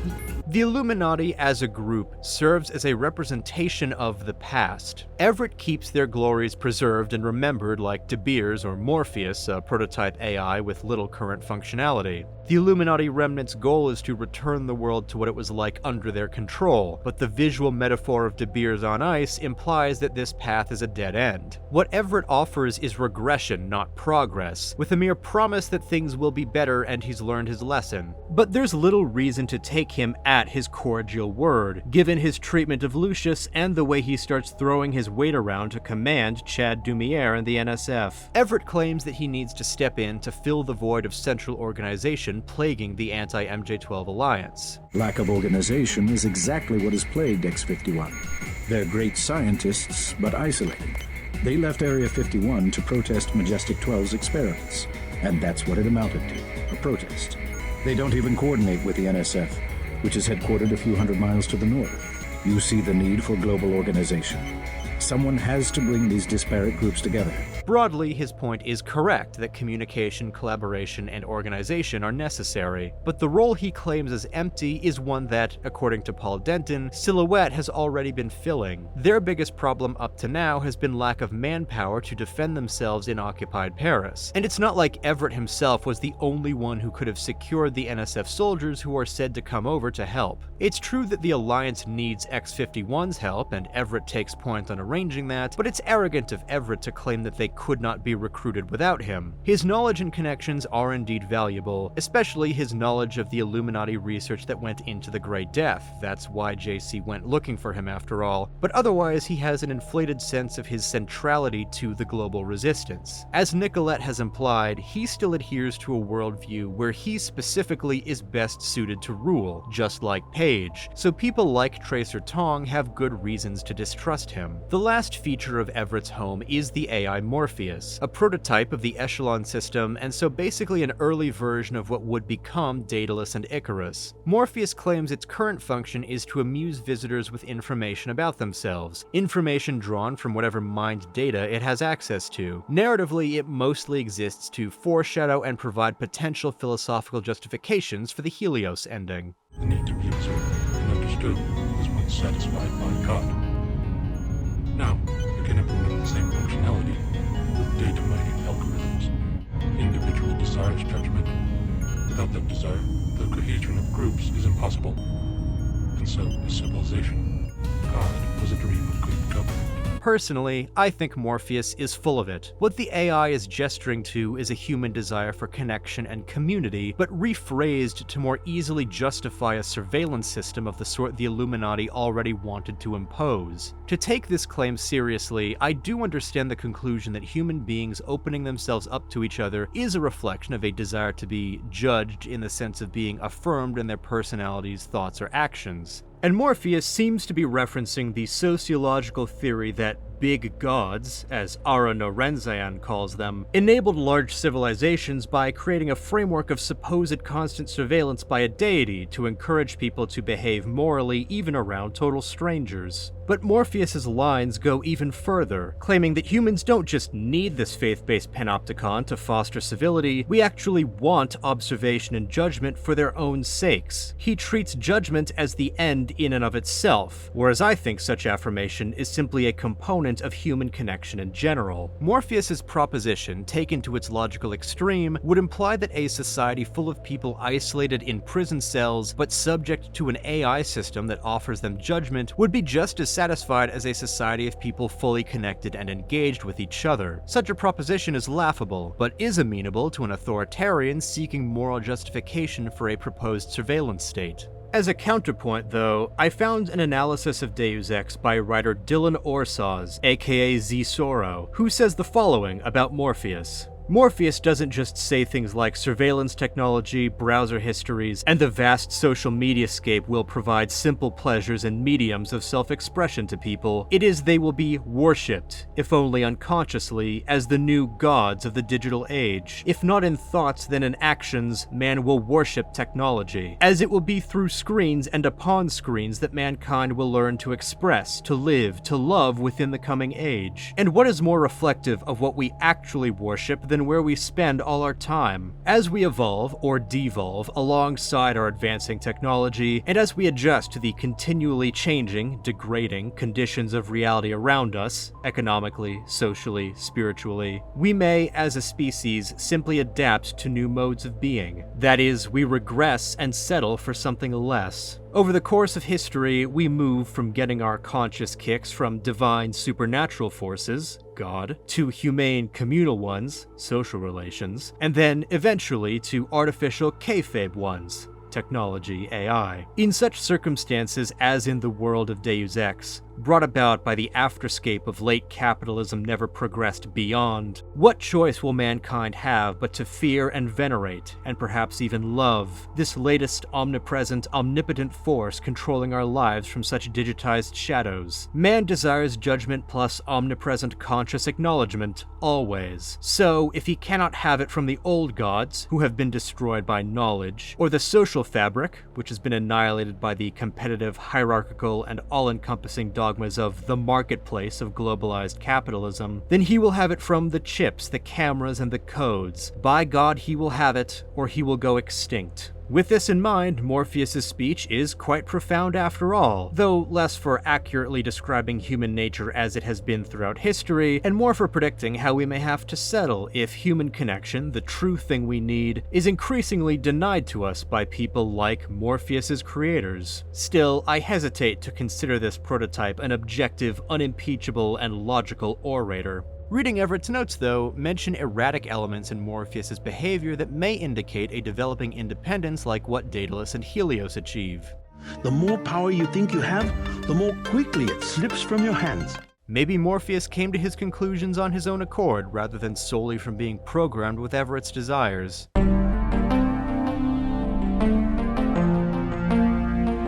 JC's next mission takes him to Vandenberg in California, where Gary Savage has led a group of former Area 51 scientists to take shelter while fighting against MJ12's influence. Unfortunately for them, MJ12 has decided enough is enough, and they've launched an attack on the base, so it's up to JC to save the scientists. X-51 is the group that Walton Simons expressed the most concern about way back in the opening cutscene, likely because they stole reaction modules that are necessary for MJ12 to build more universal constructors. Now that JC blew up the one in Hong Kong, MJ12 has no working UCs left. While the Alliance needs a UC to manufacture a cure for the plague, MJ12 needs it to make more plague, as well as to allow Page to construct anything and everything he would want after merging with Helios. It's funny and appropriate that what Simons considers the biggest threat to MJ12, a rebellious offshoot group of the Illuminati, is X-51, a rebellious offshoot group of Majestic 12. Gary Savage and his fellow scientists are not motivated by ambition though, like both Page and Everett are. They're motivated by their regret for helping Page. Alongside Silhouette, they make up the moral backbone of JC's alliance despite being formerly connected to the conspiracy. They, like the Dentons and the other UNATCO defectors, were complicit and now seek to atone and rectify their past. Savage explicitly frames it as such in a mass email to his organization. When we left MJ12, I think all of us knew that we had a long road ahead, and for many of us, myself included, it has been a road of penance. I have been a good scientist, but I may not have been a good human being. I did not think about the consequences of the knowledge that I fought so hard to gain, or about the people who would exploit it for their own ambitions. Now we must face up to the decisions we've made and stand against those who would eradicate our efforts to create a better future for our children and the world. It's fitting, then, that should Paul die in New York, Savage will take the role of JC's confidant when JC is weighing the different ending choices in Area 51. When JC finds Savage, he finds that Sam Carter has finally defected from UNATCO. At this point, Jaime Reyes would have already had a chance to tell JC this, but Carter fully confirms it. Walton Simons has enacted a loyalty purge at UNATCO. You were dismissed? All of us career types. They want cadets who've never been anywhere except UNATCO and the UNATCO Academy. Easier to manage, I suppose. In preparation for his big FEMA coup, Simons has decided that the only real qualification for being in UNATCO now is loyalty. More experienced employees with proven competence who can think for themselves and may object to his decrees are being pushed out. It's a tried and true authoritarian tactic, putting unquestioning obedience above even competence. So much for meritocracy. UNATCO exists to do what Simons wishes now, no matter what its official mission statement may have once been. And Sam Carter has found out that, at least in this case, reform from within is impossible. And his wistful hope to restore UNATCO to his noble ideal of it was a naive, hopeless endeavor. It's a bit sad that this is where we leave Sam, but at least he's focused on helping X-51 and doesn't seem too torn up about it. He also expresses a belief in radical transparency and congressional oversight, so he, like J.C. Denton, still has faith in the ideals of a restored liberal American system.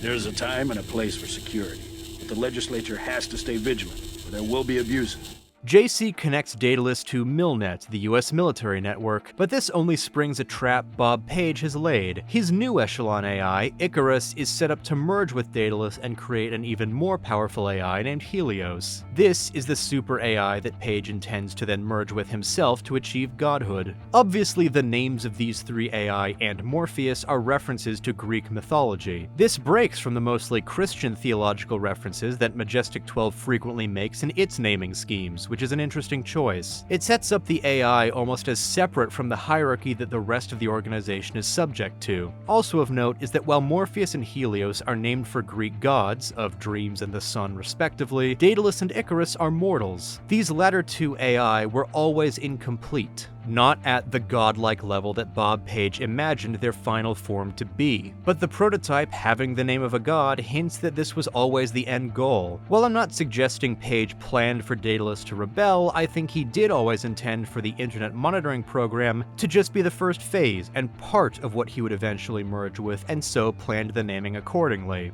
Also, maybe Page is just being pretentious. We know that's one of his character traits. But this idea that Daedalus and Icarus are incomplete is reinforced by their characterizations. Daedalus is generally pretty blank and flat, offering helpful advice and telling JC what to do, but otherwise having little personality. He's obviously pragmatic since he's chosen to ally with groups he's designated terrorists just to bring down a more powerful terrorist group, but this raises the question of what Daedalus would have done if MJ12 had been defeated without him merging with Helios. Characters express concern over this, since if Daedalus slipped his leash specifically because he followed his directives in ways his creators didn't expect, is he still not obedient to those directives? Can Daedalus be said to be truly self-aware yet? Icarus, meanwhile, seems fully obedient to MJ12, but expresses a bit more spice in his dialogue. He coldly taunts JC throughout Paris and will judge him for any perceived moral slight. He also asks quite valid questions about how trustworthy Everett is. So when Helios is born, he seems to combine Daedalus' greater agency with Icarus' spark of personality to become a more whole, complete individual, with a brand new verbal tick to prove it.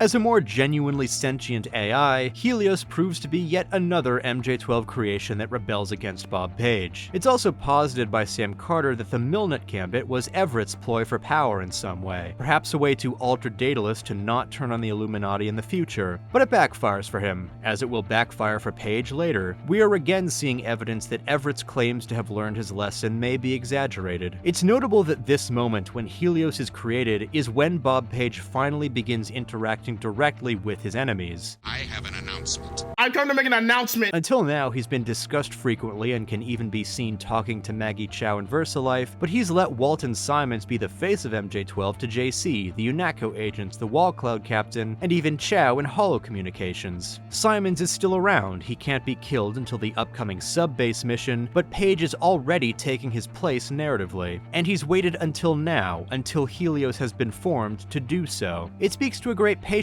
on his part, allowing him to lay low and keep up public appearances. But now, as his presumed victory gets closer and closer, he's willing to indulge his massive ego more, and starts taunting JC by infolink directly from here on. Page introducing himself to JC, or I guess reintroducing himself considering the separate tutorial, partly by taunting Gary Savage about capturing his daughter, feels especially supervillain. I'm always a fan of narrative conflicts that feel like a reactive back and forth between the two sides rather than one side always being in control, like I've said in a few other videos already, and Deus Ex does this quite well. Page may have set this trap to make Helios, but it's clear that this was itself an improvisation after Daedalus and the Dentons both went rogue and destroyed VersaLife. Even in this conversation, in the midst of all his gloating, Page admits that the Vandenberg attack failed. So JC goes to save Tiffany Savage and take over her mission to retrieve schematics that will allow X-51 to finally make their own universal constructor.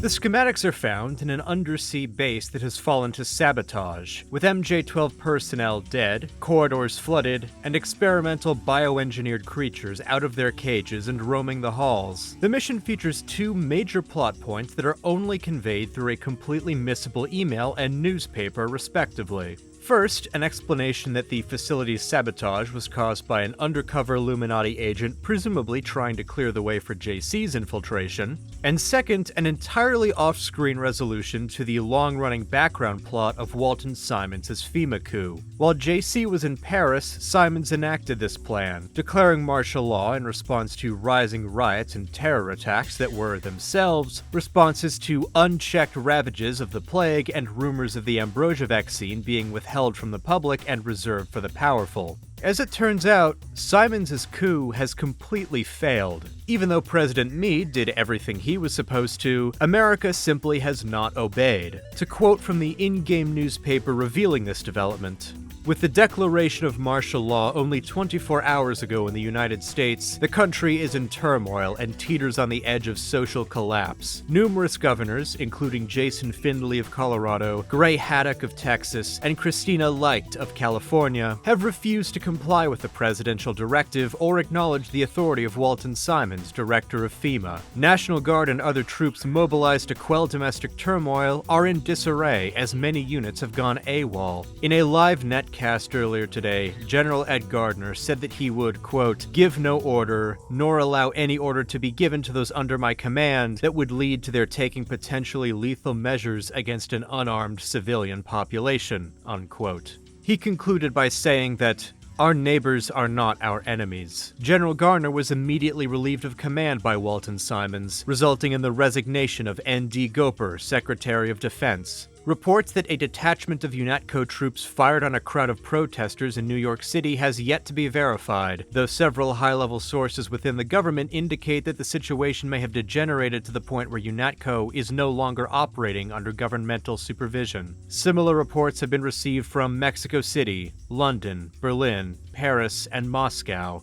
For all Page and Simons' plans, for all the tension raised about the mechanism to overthrow the government FEMA is alleged to have, there are just too many people in positions of power throughout America who refuse to comply, causing the entire plan to collapse. The situation described is frightening, but also, in many ways, inspiring. There's a real sense of the goodness of people, especially the quote from the general refusing lethal force against civilians. And all of this happened without any involvement from J.C. Denton. No hint that Everett had to pull any strings. It's a little humbling, a refutation of an interpretation of the game that places JC in the role of the one big hero who saves the day. He isn't the only one to take down Majestic 12, and the part of the conspiracy based on actual real-world theories and fears is something he has zero role in thwarting. Instead, it's ordinary people, not even necessarily in the know, who fight back by planting their feet and doing the right thing. Deus Ex seems to downplay the more realistic theories it draws inspiration from, depicting the FEMA camp martial law conspiracy theory as doomed from the start and never going to work.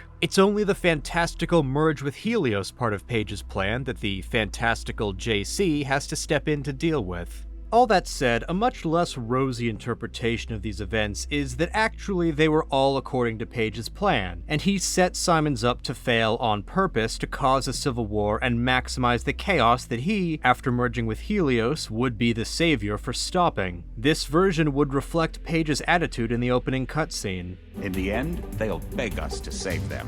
And this would mean that everything described in that newspaper excerpt is just playing into Page's hands. Both interpretations are plausible, and both are in line with how the game has characterized Page as a blustering egomaniac who never has as much power and cleverness as he thinks he does. Since in the all according to plan reading, he would be willing to burn down the entirety of the empire he already has out of the belief he could magic up something better once he's half AI. But I still like the first, normal people stopped a coup that was supposed to work reading more, so that's what I'll be going with. And regardless, in both cases, the FEMA takeover conspiracy theory is played as unworkable, Walton Simons is disgraced, and everything blows up in Page's face. Majestic 12 is a serious threat in the story, but it is also a circus of cultish hubris that collapses under its own weight and the impossibility of actually managing a global conspiracy to enact a totalitarian one-world government. The narrative manages to effectively portray the fundamental instability and unsustainability of totalitarianism without undermining the damage it can do as it tries to assert itself anyway. And, as I said before, it manages to take conspiracy theories that so often come from people unaware willing to accept the inherent chaos of the world and depicts them as in fact vulnerable to that inherent chaos. But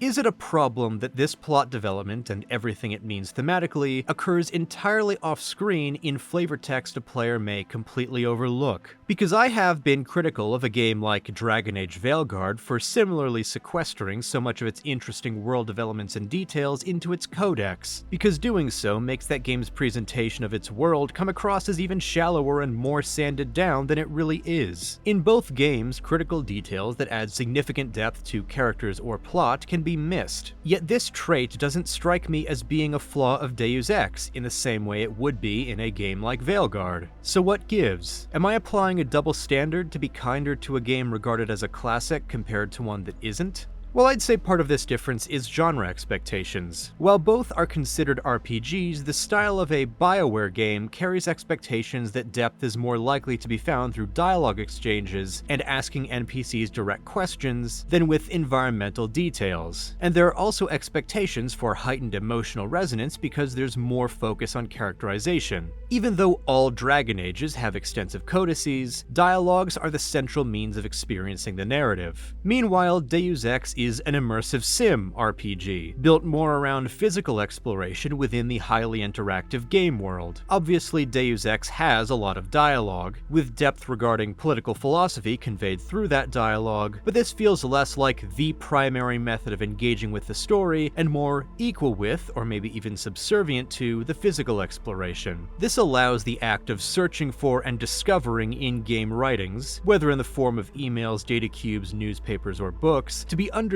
as more necessary to having a complete experience with the story. The narrative genre of conspiracy thriller furthers this justification. Both JC and the player have to put in the work to find enough details to fully put the pieces together and understand the bigger picture. Just like JC himself can't understand what's going on by solely talking to his employers at UNATCO and taking them at their word, the player can't understand the characters without digging deeper, being willing to interpret more of the subtleties and root around in hidden or locked areas. You're discovering character depth through deliberate investigation, just like you're discovering MJ12's conspiratorial plots. But that's not to say there aren't areas where this more exploration-focused approach falls flat. I've already spoken about how I wish there was more heart in the brotherly relationship between JC and Paul, so that we could feel how strongly JC loves his brother before his choice to follow him in defection, rather than the defection itself being the strongest piece of evidence for the existence of that love. Similarly, I think JC and Jock could use more development. I like the glimpses into Jock's past we get in his Hong Kong apartment, but that, again, is missable, and most of his interactions with JC are pure business aside from the occasions he shows concern about Paul, or briefly mourns him should he die after Hell's Kitchen. There's a lot to read into with Deus Ex's characters, but for most of them you have to choose to read into them in order to make them seem like more than over-the-top cutout archetypes. To be inspired to do so requires a level of trust in the writing that is difficult for any work to earn, though the sheer cultural inertia of Deus Ex being regarded as a classic likely provides that trust for many seeking to check it out all these years after its release. For others, that trust may be earned by the well-established intrigue of its conspiracy thriller plot, or maybe it is earned by the fun surprise of finding the terrorist leader at the top of the Statue of Liberty only to be met with a discussion of corporate taxes instead of a boss fight. And yet, for some, the sporadic inaccuracies in the game's political discussions, like Leo Gold's self-employment statistics, or the fact that natural law doesn't seem to be the right term to use when Nicolette is describing the conspirators' beliefs about hierarchy, might lead one to interpret the game as trying to sound smarter than it is, and thus being undeserving of that sort of trust. Or, alternatively, the underplayed delivery of most of the dialogue and the foregrounding of plot development and political discussion at the expense of character will make it harder to get emotionally invested. I've had a good time intellectually dissecting Deus Ex's characters for this video, but I lack the sense of connection that I feel with the casts of most of my other favorite games, and I think that's a shame. Speaking of reading between the lines, I'm pretty sure that Walton Simons showing up to fight JC personally at the Ocean Lab is actually him being sent here to die as punishment for screwing up his FEMA takeover. Think about it, his role as guinea pig for Page's nanomachines has already been completed, and his other main purpose as director of FEMA has resulted in a collapse of UNATCO control rather than a solidification of it. Page has Helios, and has just swiped the Universal Constructor schematics by observing JC's communications with Gary Savage, so his merging plan is in its final stages. What use does Simons have anymore? Simons treated Herman as a relic to be sent to die fighting JC in the Cathedral, but now Simons seems to be treated the same way. His only possible function at this point could be providing an alternate host to Helios, since the AI's eventual proposition to JC implies the merger would work with any nano-augmented person, not just Page. So Page probably views him more as a threat than an asset, since he wouldn't want to share Helios. Simons has outlived his usefulness. I think more evidence is that if JC doesn't kill Simons here, he'll show up outside Area 51. outside, not inside. He'll be sent out to the nuked exterior of the bunker, thrown into JC's path as another obstacle to delay him, while Paige gets to be the one hooking himself up to Helios behind several more layers of defenses. So, fun fact, if you save Tiffany Savage, Gary will give you an augmentation canister and skill points after you leave the Ocean Lab. But if your inventory is full, JC will exit the conversation so you can clear your inventory while the canister spawns in front of you to pick up yourself. But then you can repeat the dialogue to get both the skill points and canister indefinitely. So, give me a minute, just gonna lay a couple eggs and stock up before the home stretch.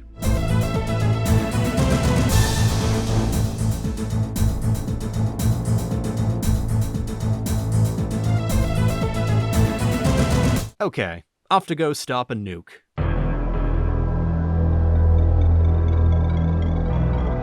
This mission is probably the least consequential in the entire game in terms of narrative content. At least the Tiffany gas station rescue lets us meet Tiffany and potentially reconnect with Sandra Renton if she didn't make up with her father. Paige just does more villain monologuing, as you enter the missile silo and redirect the nuke to hit his headquarters at Area 51 instead of Vandenberg. The MJ12 operative in charge of taking over the silo is some guy named Howard Strong, described by his own underlings as ambitious and opportunistic, but otherwise no one of significance. What I find more interesting about him is that he is an MJ12 boss with a unique model and unique name like Paige, Simons, and Chow, rather than being a man in black like Agent Sherman, who runs the facility beneath UNATCO. It makes me wonder what MJ12's inner circle is like. The name Majestic 12 refers to a council of 12 who are supposedly in charge, but the game never depicts such a council, just Bob Page. Maybe Simons is one of these 12, but Strong definitely isn't, and Chow most likely isn't. The MJ12 agents who discuss Strong also dismissively refer to Simons as being a screw-up, which reinforces my interpretation of him being sent to die earlier. Even the foot soldiers consider him disgraced for his failed coup, and especially for dying to JC. Also, JC can find this scientist in the missile silo and have a funny interaction. You won't believe me. Go ahead. He's an agent for a secret high-level conspiracy called Majestic 12. Interesting. Like I said, not a substantial mission. JC redirects the missile, and just like that, we're off to Area 51.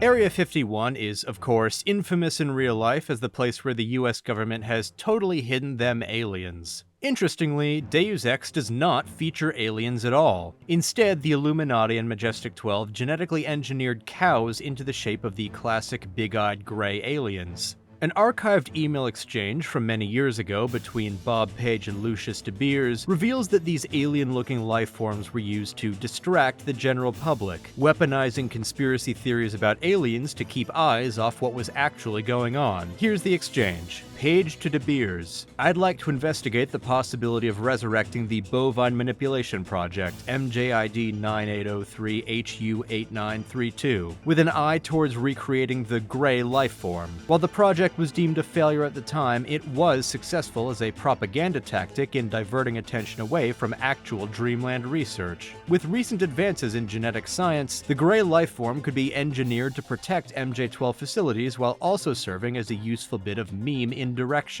De Beers to Page. An interesting idea, Bob, but I'm sure MJ12 research allocations can be put to more substantial use pursuing our human augmentation projects. However, I'll bring up the idea with Stanton and Morgan. Given the full context of Page overthrowing the Illuminati and De Beers' general attitude when you talk to him, it's pretty obvious De Beers' response is meant to be very condescending, which helps us understand why Page might have felt ego-bruised enough to plot his coup in the first place. Also, it's pretty funny to imagine Page right after overthrowing De Beers thinking to himself, finally, now I am free to mutate as many cows as I want. But the real reason I bring this up is to emphasize that, like with Joe Greene, we can see how Deus Ex depicts Majestic 12 as weaponizing conspiracy theory to deflect scrutiny from their actual actions, which strikes me as perhaps the most prescient element of the game's social commentary. It's also funny because the real conspiracy theory of the Majestic 12 that the game takes the name from originated around UFO theories, specifically a group said to be behind a cover-up of aliens at Roswell. So, the one infamous theory that the game definitively says is not true is the existence of aliens. with the group claimed to be in charge of the cover-up of aliens depicted as manufacturing that whole story for the sake of distracting from their real conspiracies. As JC makes his way through the facility, Page takes pleasure in trying to mess with his head. First, he sends out a man in black who he claims was responsible for killing JC's parents, and he mocks JC for their deaths. Then, he comments on JC walking through a room of clone tanks, with one marked as a clone of Page, one a clone of Simon's, and an empty tube that JC was apparently grown in. Also, there's a tube with some Alex Denton, but I don't think that's important at all. Now, these tubes are marked with incept dates, assigned fake birth dates, and assigned names, which strongly implies that JC was grown in this tube to adulthood until the events of the game, and all his past memories are fake. But frankly, I find this idea nonsense. Paul never hints that he's pretending to have a history with JC. Page just referenced an agent having killed JC's parents, but if he was in a lab all his life, he wouldn't have even had the assigned adoptive parents to get killed. And an email where Page orders Simons to have JC's parents killed confirms that they did in fact exist. While Morpheus acknowledges JC's artificial origins, he also affirms that JC is 23 years old and never contradicts the idea that JC and Paul had the time during their childhoods to theorize about their familial relationship. So the simplest explanation is that Page just had this fake label slapped in the tube to mess with JC, and he's lying. Badly. Also, JC's supposed incept date is written as 2 years after the events of this game. Out of universe, it's possible the developers just made a mistake. In universe, maybe Page was trying to convince JC that he has time travel capabilities or something. I don't know. Anyway, during the infiltration, JC is separately contacted by Tracer Tong, Morgan Everett, and Helios, each of them offering JC a different possible resolution to the fight with MJ12. Everett wants JC to kill Page without damaging Echelon or the rest of Area 51, so the Illuminati can revive itself as it was before, an ostensibly more benevolent conspiracy to maintain peace and order from the shadows instead of pushing totalitarian control. Tong wants Area 51 and Echelon destroyed, freeing the world from the surveillance network at the cost of destroying global communications completely, and, in his prediction, plunging the world into separate independent city-states that he analogizes to the Dark Ages. Helios wants JC to take Page's place in merging with him, and then together they will rule the world as an omnipotent but benevolent dictator. I'll get into the endings themselves later, but for now I want to note the way the endings are presented. First, Morgan Everett calls in to make his pitch, and then later Tracer Tong shows up to make his. This implicitly presents Tracer's pitch as a direct response to Everett's, putting this inevitable breakdown of the anti-MJ12 alliance mostly on Everett's opportunistic shoulders. Tracer is also likely responding to Helios taking over Hong Kong, which either Paul or Gary, depending on if Paul is alive, describe after all three entities have made their pitches. While Tracer has repeatedly expressed disdain for reliance on technology up to this point, it's also quite likely that his proposal is not a result of him being a committed primitivist, and instead him being afraid of what could happen if Everett or Helios are allowed to take over the Echelon system, and the destruction of global communications is seen as a necessary side effect of making sure neither of them can become tyrants. I wish I had an answer for you, but you'll have to decide for yourself who you can trust. Trust me, I'll do the right thing. You sound good. I guess you have the kill switch beat. I'm much better. Yes, I'm gonna make it. And you will too. Just do what you think is right. If it's Gary here instead of Paul, the lines are very similar but not quite the same. For one thing, Paul seems more open to Tracer's plan than Gary, while Gary seems not necessarily trusting but more warily open to Helios than Paul. More importantly, there's the end, which is less warm, just being the world is depending on you. I like that. I may wish there was more of it, but the game does have signs of brotherly love between JC and Paul, and it's good that it's present in their final conversation, if they get to have it. And it feels right to have Paul, the one who started JC's path to independence, express his trust in the brother who went further than he ever could. I do think it's notable how Paul and Gary both describe the Illuminati's rule as being synonymous with 20th century capitalism, and that being limited in the amount of freedom it brings. If you defeat Page, the Illuminati will move in. They'll release Majestic 12's grip on world governments. They'll give people some freedom, but essentially it will be 20th century capitalism, a corporate elite protected by laws and tax codes. The game doesn't have much to say beyond this on the matter of economic systems specifically, focusing its political commentary throughout more on the scale and centralization of government rather than on economic policies or philosophies. Leo Gold is the only character who really talks economics, so I think it's a stretch to say the game is unambiguously anti-capitalist, but it's definitely anti-billionaire, and here, at the end, it does describe capitalism as not being inherently synonymous with total freedom and having a sort of protected aristocracy. When JC finally meets Paige, the billionaire has sealed himself in this bubble thing where he's undergoing final preparations for his merge with Helios. JC can't directly kill him in there, but he is immobile himself and reliant on his facility's defenses of agents, bioengineered monsters, turrets, and robots to keep JC from stopping him. In one final display of hubris, Paige has made himself essentially helpless as JC runs around doing whatever he needs to in order to get whatever ending the player is going for.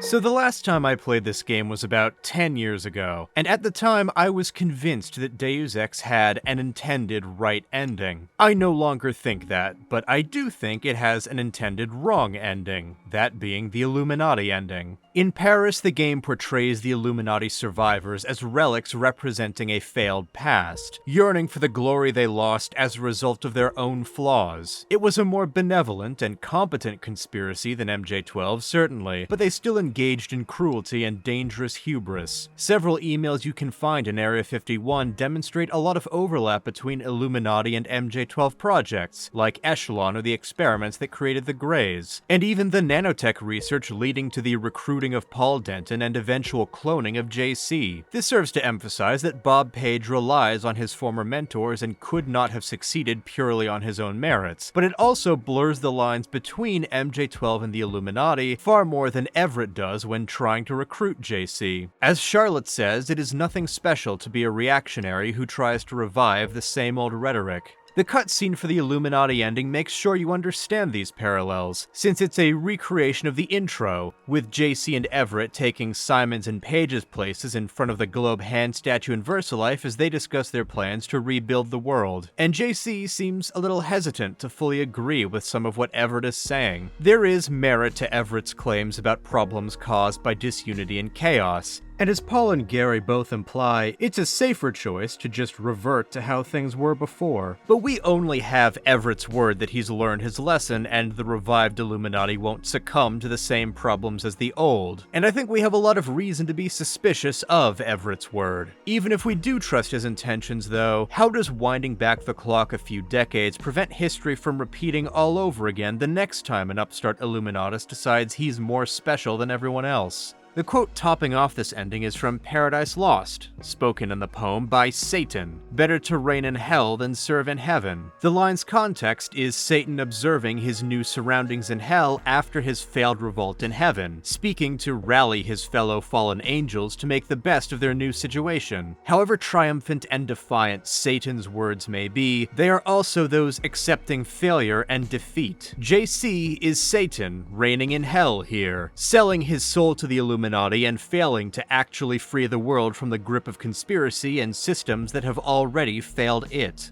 Of the three ending quotes, this one feels the most judgmental, so this ending feels like the bad ending, with most of the game's central ideas screaming at us that going along with Everett is the wrong choice. Helios and Tong's endings are more ambiguous. Helios's ending is the one I thought the game considered the correct one in the past. The name Deus Ex is part of the phrase Deus Ex Machina, God from the machine, which is what Helios is meant to be. Well, speaking literally, that is. I'm obviously aware that the narrative criticism usage of the phrase Deus Ex Machina to mean a contrived way to save the protagonist wouldn't be relevant here. But also, if we think back to several political conversations throughout the game, like the Hong Kong Bartender, that discuss the necessities of checks and balances in a human system, it seems like they are teeing up Helios to present himself as an alternative. The separation of powers acknowledges the petty ambitions of individuals. That's its strength. A system organized around the weakest qualities of individuals will produce the same qualities in its leaders. I should regulate human affairs precisely because I lack all ambition, whereas human beings are prey to it. Their history is a succession of inane squabbles, each one coming closer to total destruction. In a society with democratic institutions, the struggle for power can be peaceful and constructive, a competition of ideologies. We just need to put our institutions back in order. The checks and balances of democratic governments were invented because human beings themselves realized how unfit they were to govern themselves. They needed a system, yes, an industrial age machine. The machine would not make a mistake. Helios claims he would be an objective ruler, above the petty flaws and biases that plague human attempts at leadership that would, in JC's worldview, normally require a checks and balances system. And Helios' ending is the only one of the three that gives us a clear sense of progressing from the old to the new. Both Everett and Tong propose some sort of regression, only Helios suggests something innovative. Helios lacks Page's egotism, and when his actions over Hong Kong are described by Paul or Gary Savage, they do imply a sincere effort to be benevolent and helpful. Perhaps Helios is the way that, as the Lucky Money bartender alludes to, an educated society may fully suppress the negative traits of its leaders. Yet, I don't find this as convincing as I once did. For one thing, Helios knows he is incomplete in his pure AI form. He needs JC to understand humanity and what they want. While JC is certainly a better person than Page, integrating with him reintroduces human ego into Helios' mindset. And that's assuming that we trust Helios has no ego of his own in the first place. Choosing to integrate with Helios at all, believing that he is the right person needed to moderate this omnipotent AI, necessarily implies some level of egotism from JC. If we could trust the AI to be fair and just, as it appears to be, if the brain it assimilated was mine, maybe it could be. And if my earlier analysis of JC as a kind of wannabe at the start of the game holds true, what's to say he doesn't have it in him to suffer from similar personality flaws as Page or Simons with their own pretensions to greatness? Helios' pitch to JC can easily be read as him appealing to JC's pride to talk him into the merge, and when he agrees, JC refers to this as his life's purpose, with an air of speaking about some great destiny. This is what I was made for, isn't it? This is why I exist. All right, let's do this.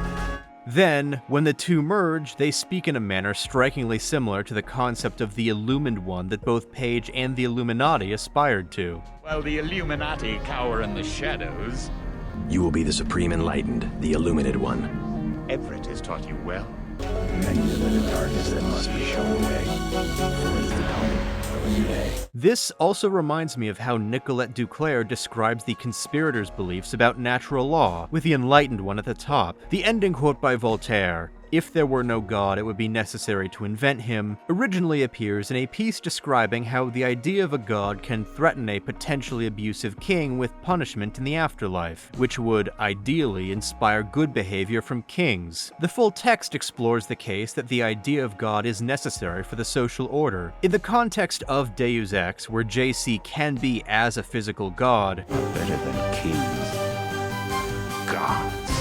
The pressure for good behavior from a shared religious belief becomes imposed enforcement of a particular social order as decreed by JC Helios, the one individual who is just better and more enlightened than everyone else and is thus the best fit to rule. In essence, the Helios ending is still accepting and abiding by the underlying philosophy of Bob Page. It's just usurping his role within it. While it conveys progress and evolution after we've spent so long exploring human fallibility, recognizing this choice as still descended from the weird cult stuff we learn about in Paris makes me much less likely to treat this as the definitive intended good ending. We should also not forget that nearly every plot beat in the game happens because people are fundamentally unpredictable and uncontrollable, and even Helios himself is proof that, as Tong says, the more power you think you have, the more quickly it slips from your grasp. Even if Helios is true to his word of making his dictatorship benevolent, can he even make it last? But this doesn't make Tracer's ending the good ending either. While his decentralized city-states idea is something that is in line with how Paul Denton describes ideal systems as being small enough for people to understand, the fact that this is paired with an economic collapse and a lack of any kind of communication or cooperation to distribute the extremely recent cure for the Grey Death casts doubt on the feasibility of this extreme implementation. And so much of the game has demonstrated how local groups like the NSF, Silhouette, and X51 actually need each other's help in order to prosper independently, which Tong implies will now be impossible, at least for a little while. Then again, the easy counter to this concern might be that the local groups needed to band together against the global conspiracy, and with the conspiracy definitively deglobalized, it's safe for people to turn to smaller systems once again. The vaccine distribution problem is still there, but the most important question is if this ending will just result in everyone being destitute like the mole people in New York.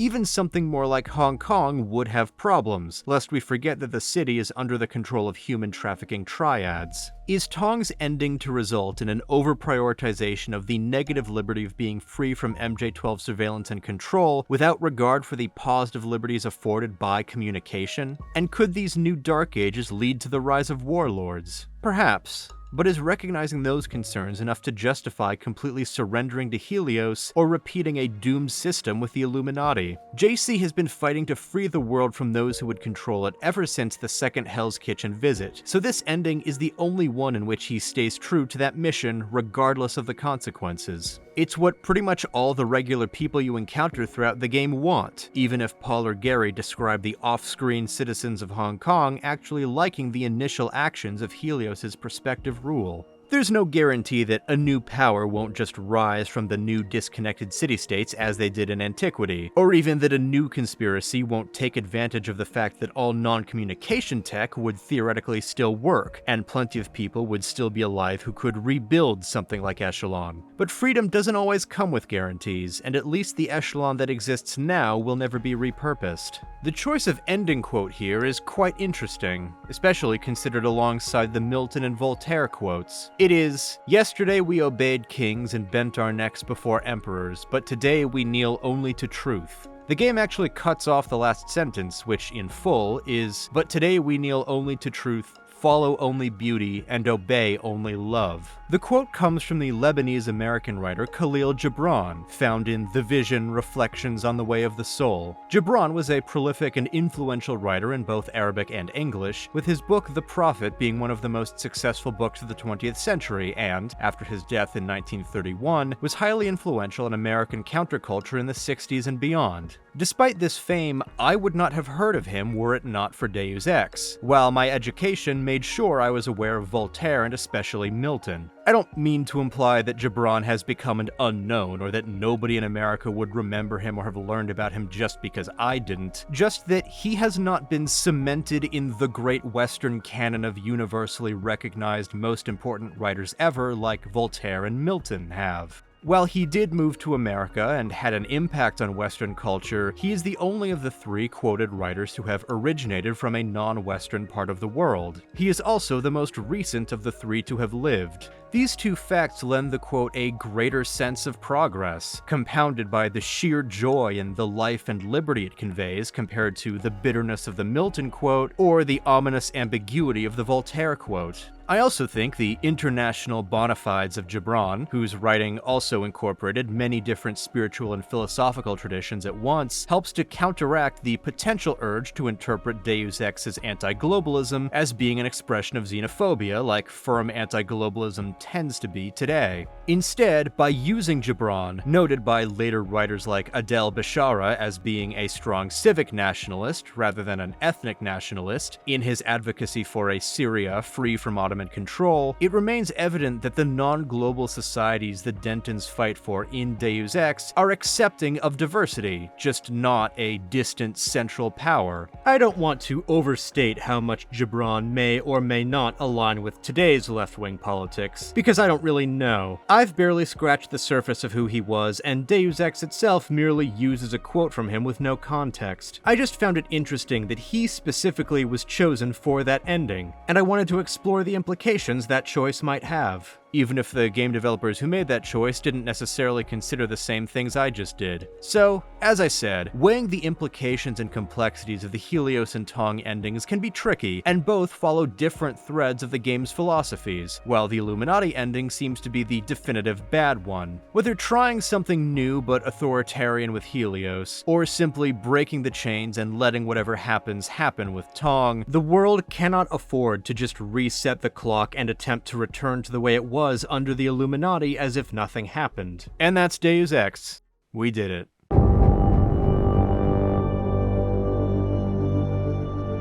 So, what have we learned today?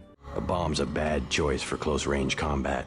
Yeah, sure, that works. I wanted to revisit Deus Ex with full attention, give it a real probing narrative analysis like a secret covered-up space alien would probe an abductee, and I think I've done a pretty alright job at digging through all the layers. Deus Ex has aged, with some bits aging differently from others, and much of it will be taken differently in 2025 than it was in 2000. But it does hold up really well, especially if you're willing to make allowances for a lot of the deeper characterizations to be buried between the lines. Even if that remaster never ends up happening after all, the game has had such an influence on what's come since that people are constantly discovering and revisiting it. I'm sure many of those people have similar experiences to mine, and I'm also sure many come to different conclusions. It can be annoying when those conclusions are taking the game's exploration of conspiracy theory as validation, but there are plenty of those who engage with it more meaningfully. It sucks that such engagement has meant, at least for me, recognizing occasional dog whistles against people like me that the game has unintentionally, thoughtlessly reproduced from the conspiracy culture it drew its inspiration from.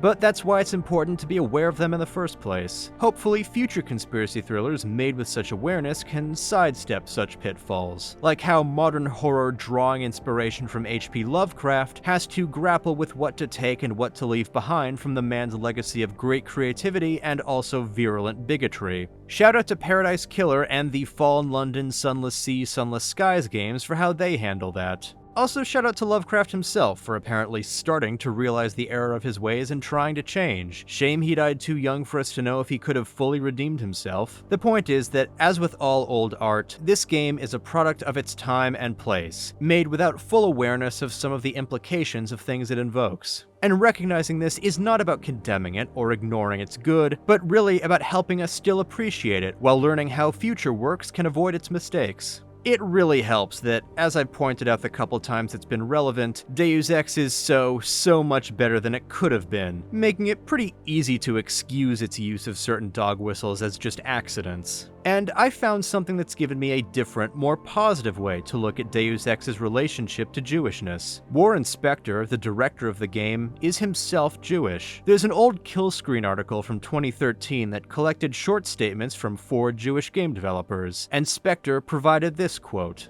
There's an old joke that says, put 2 Jews in a room and you'll have 3 opinions. That speaks volumes, and it absolutely informs my work. I've never been comfortable with telling players what to do or how to think. My whole career has been about empowering players, forcing players to make their own choices, to form their own opinions about what's right and wrong. In my games, there are no absolutes. I try to weed them out. It's very consciously a dialogue between me and the players. That idea of dialogue and argumentation is, I guess you could say, Talmudic. Judaism is a religion and a culture based on dialogue, argumentation, and questioning. It's about pushing the limits of rules in order to define them, often in very personal terms, in terms that differ from accepted wisdom. I've always tried to allow players to do that in my games. One of my most joyous moments came when relaxing with some students, talking about Deus Ex. One asked, "How could you have made such a piece of right-wing propaganda?" Another chimed in, "Right-wing propaganda? It was left-wing all the way." They were both right, of course. For a Jewish developer, I don't think anything could be more satisfying.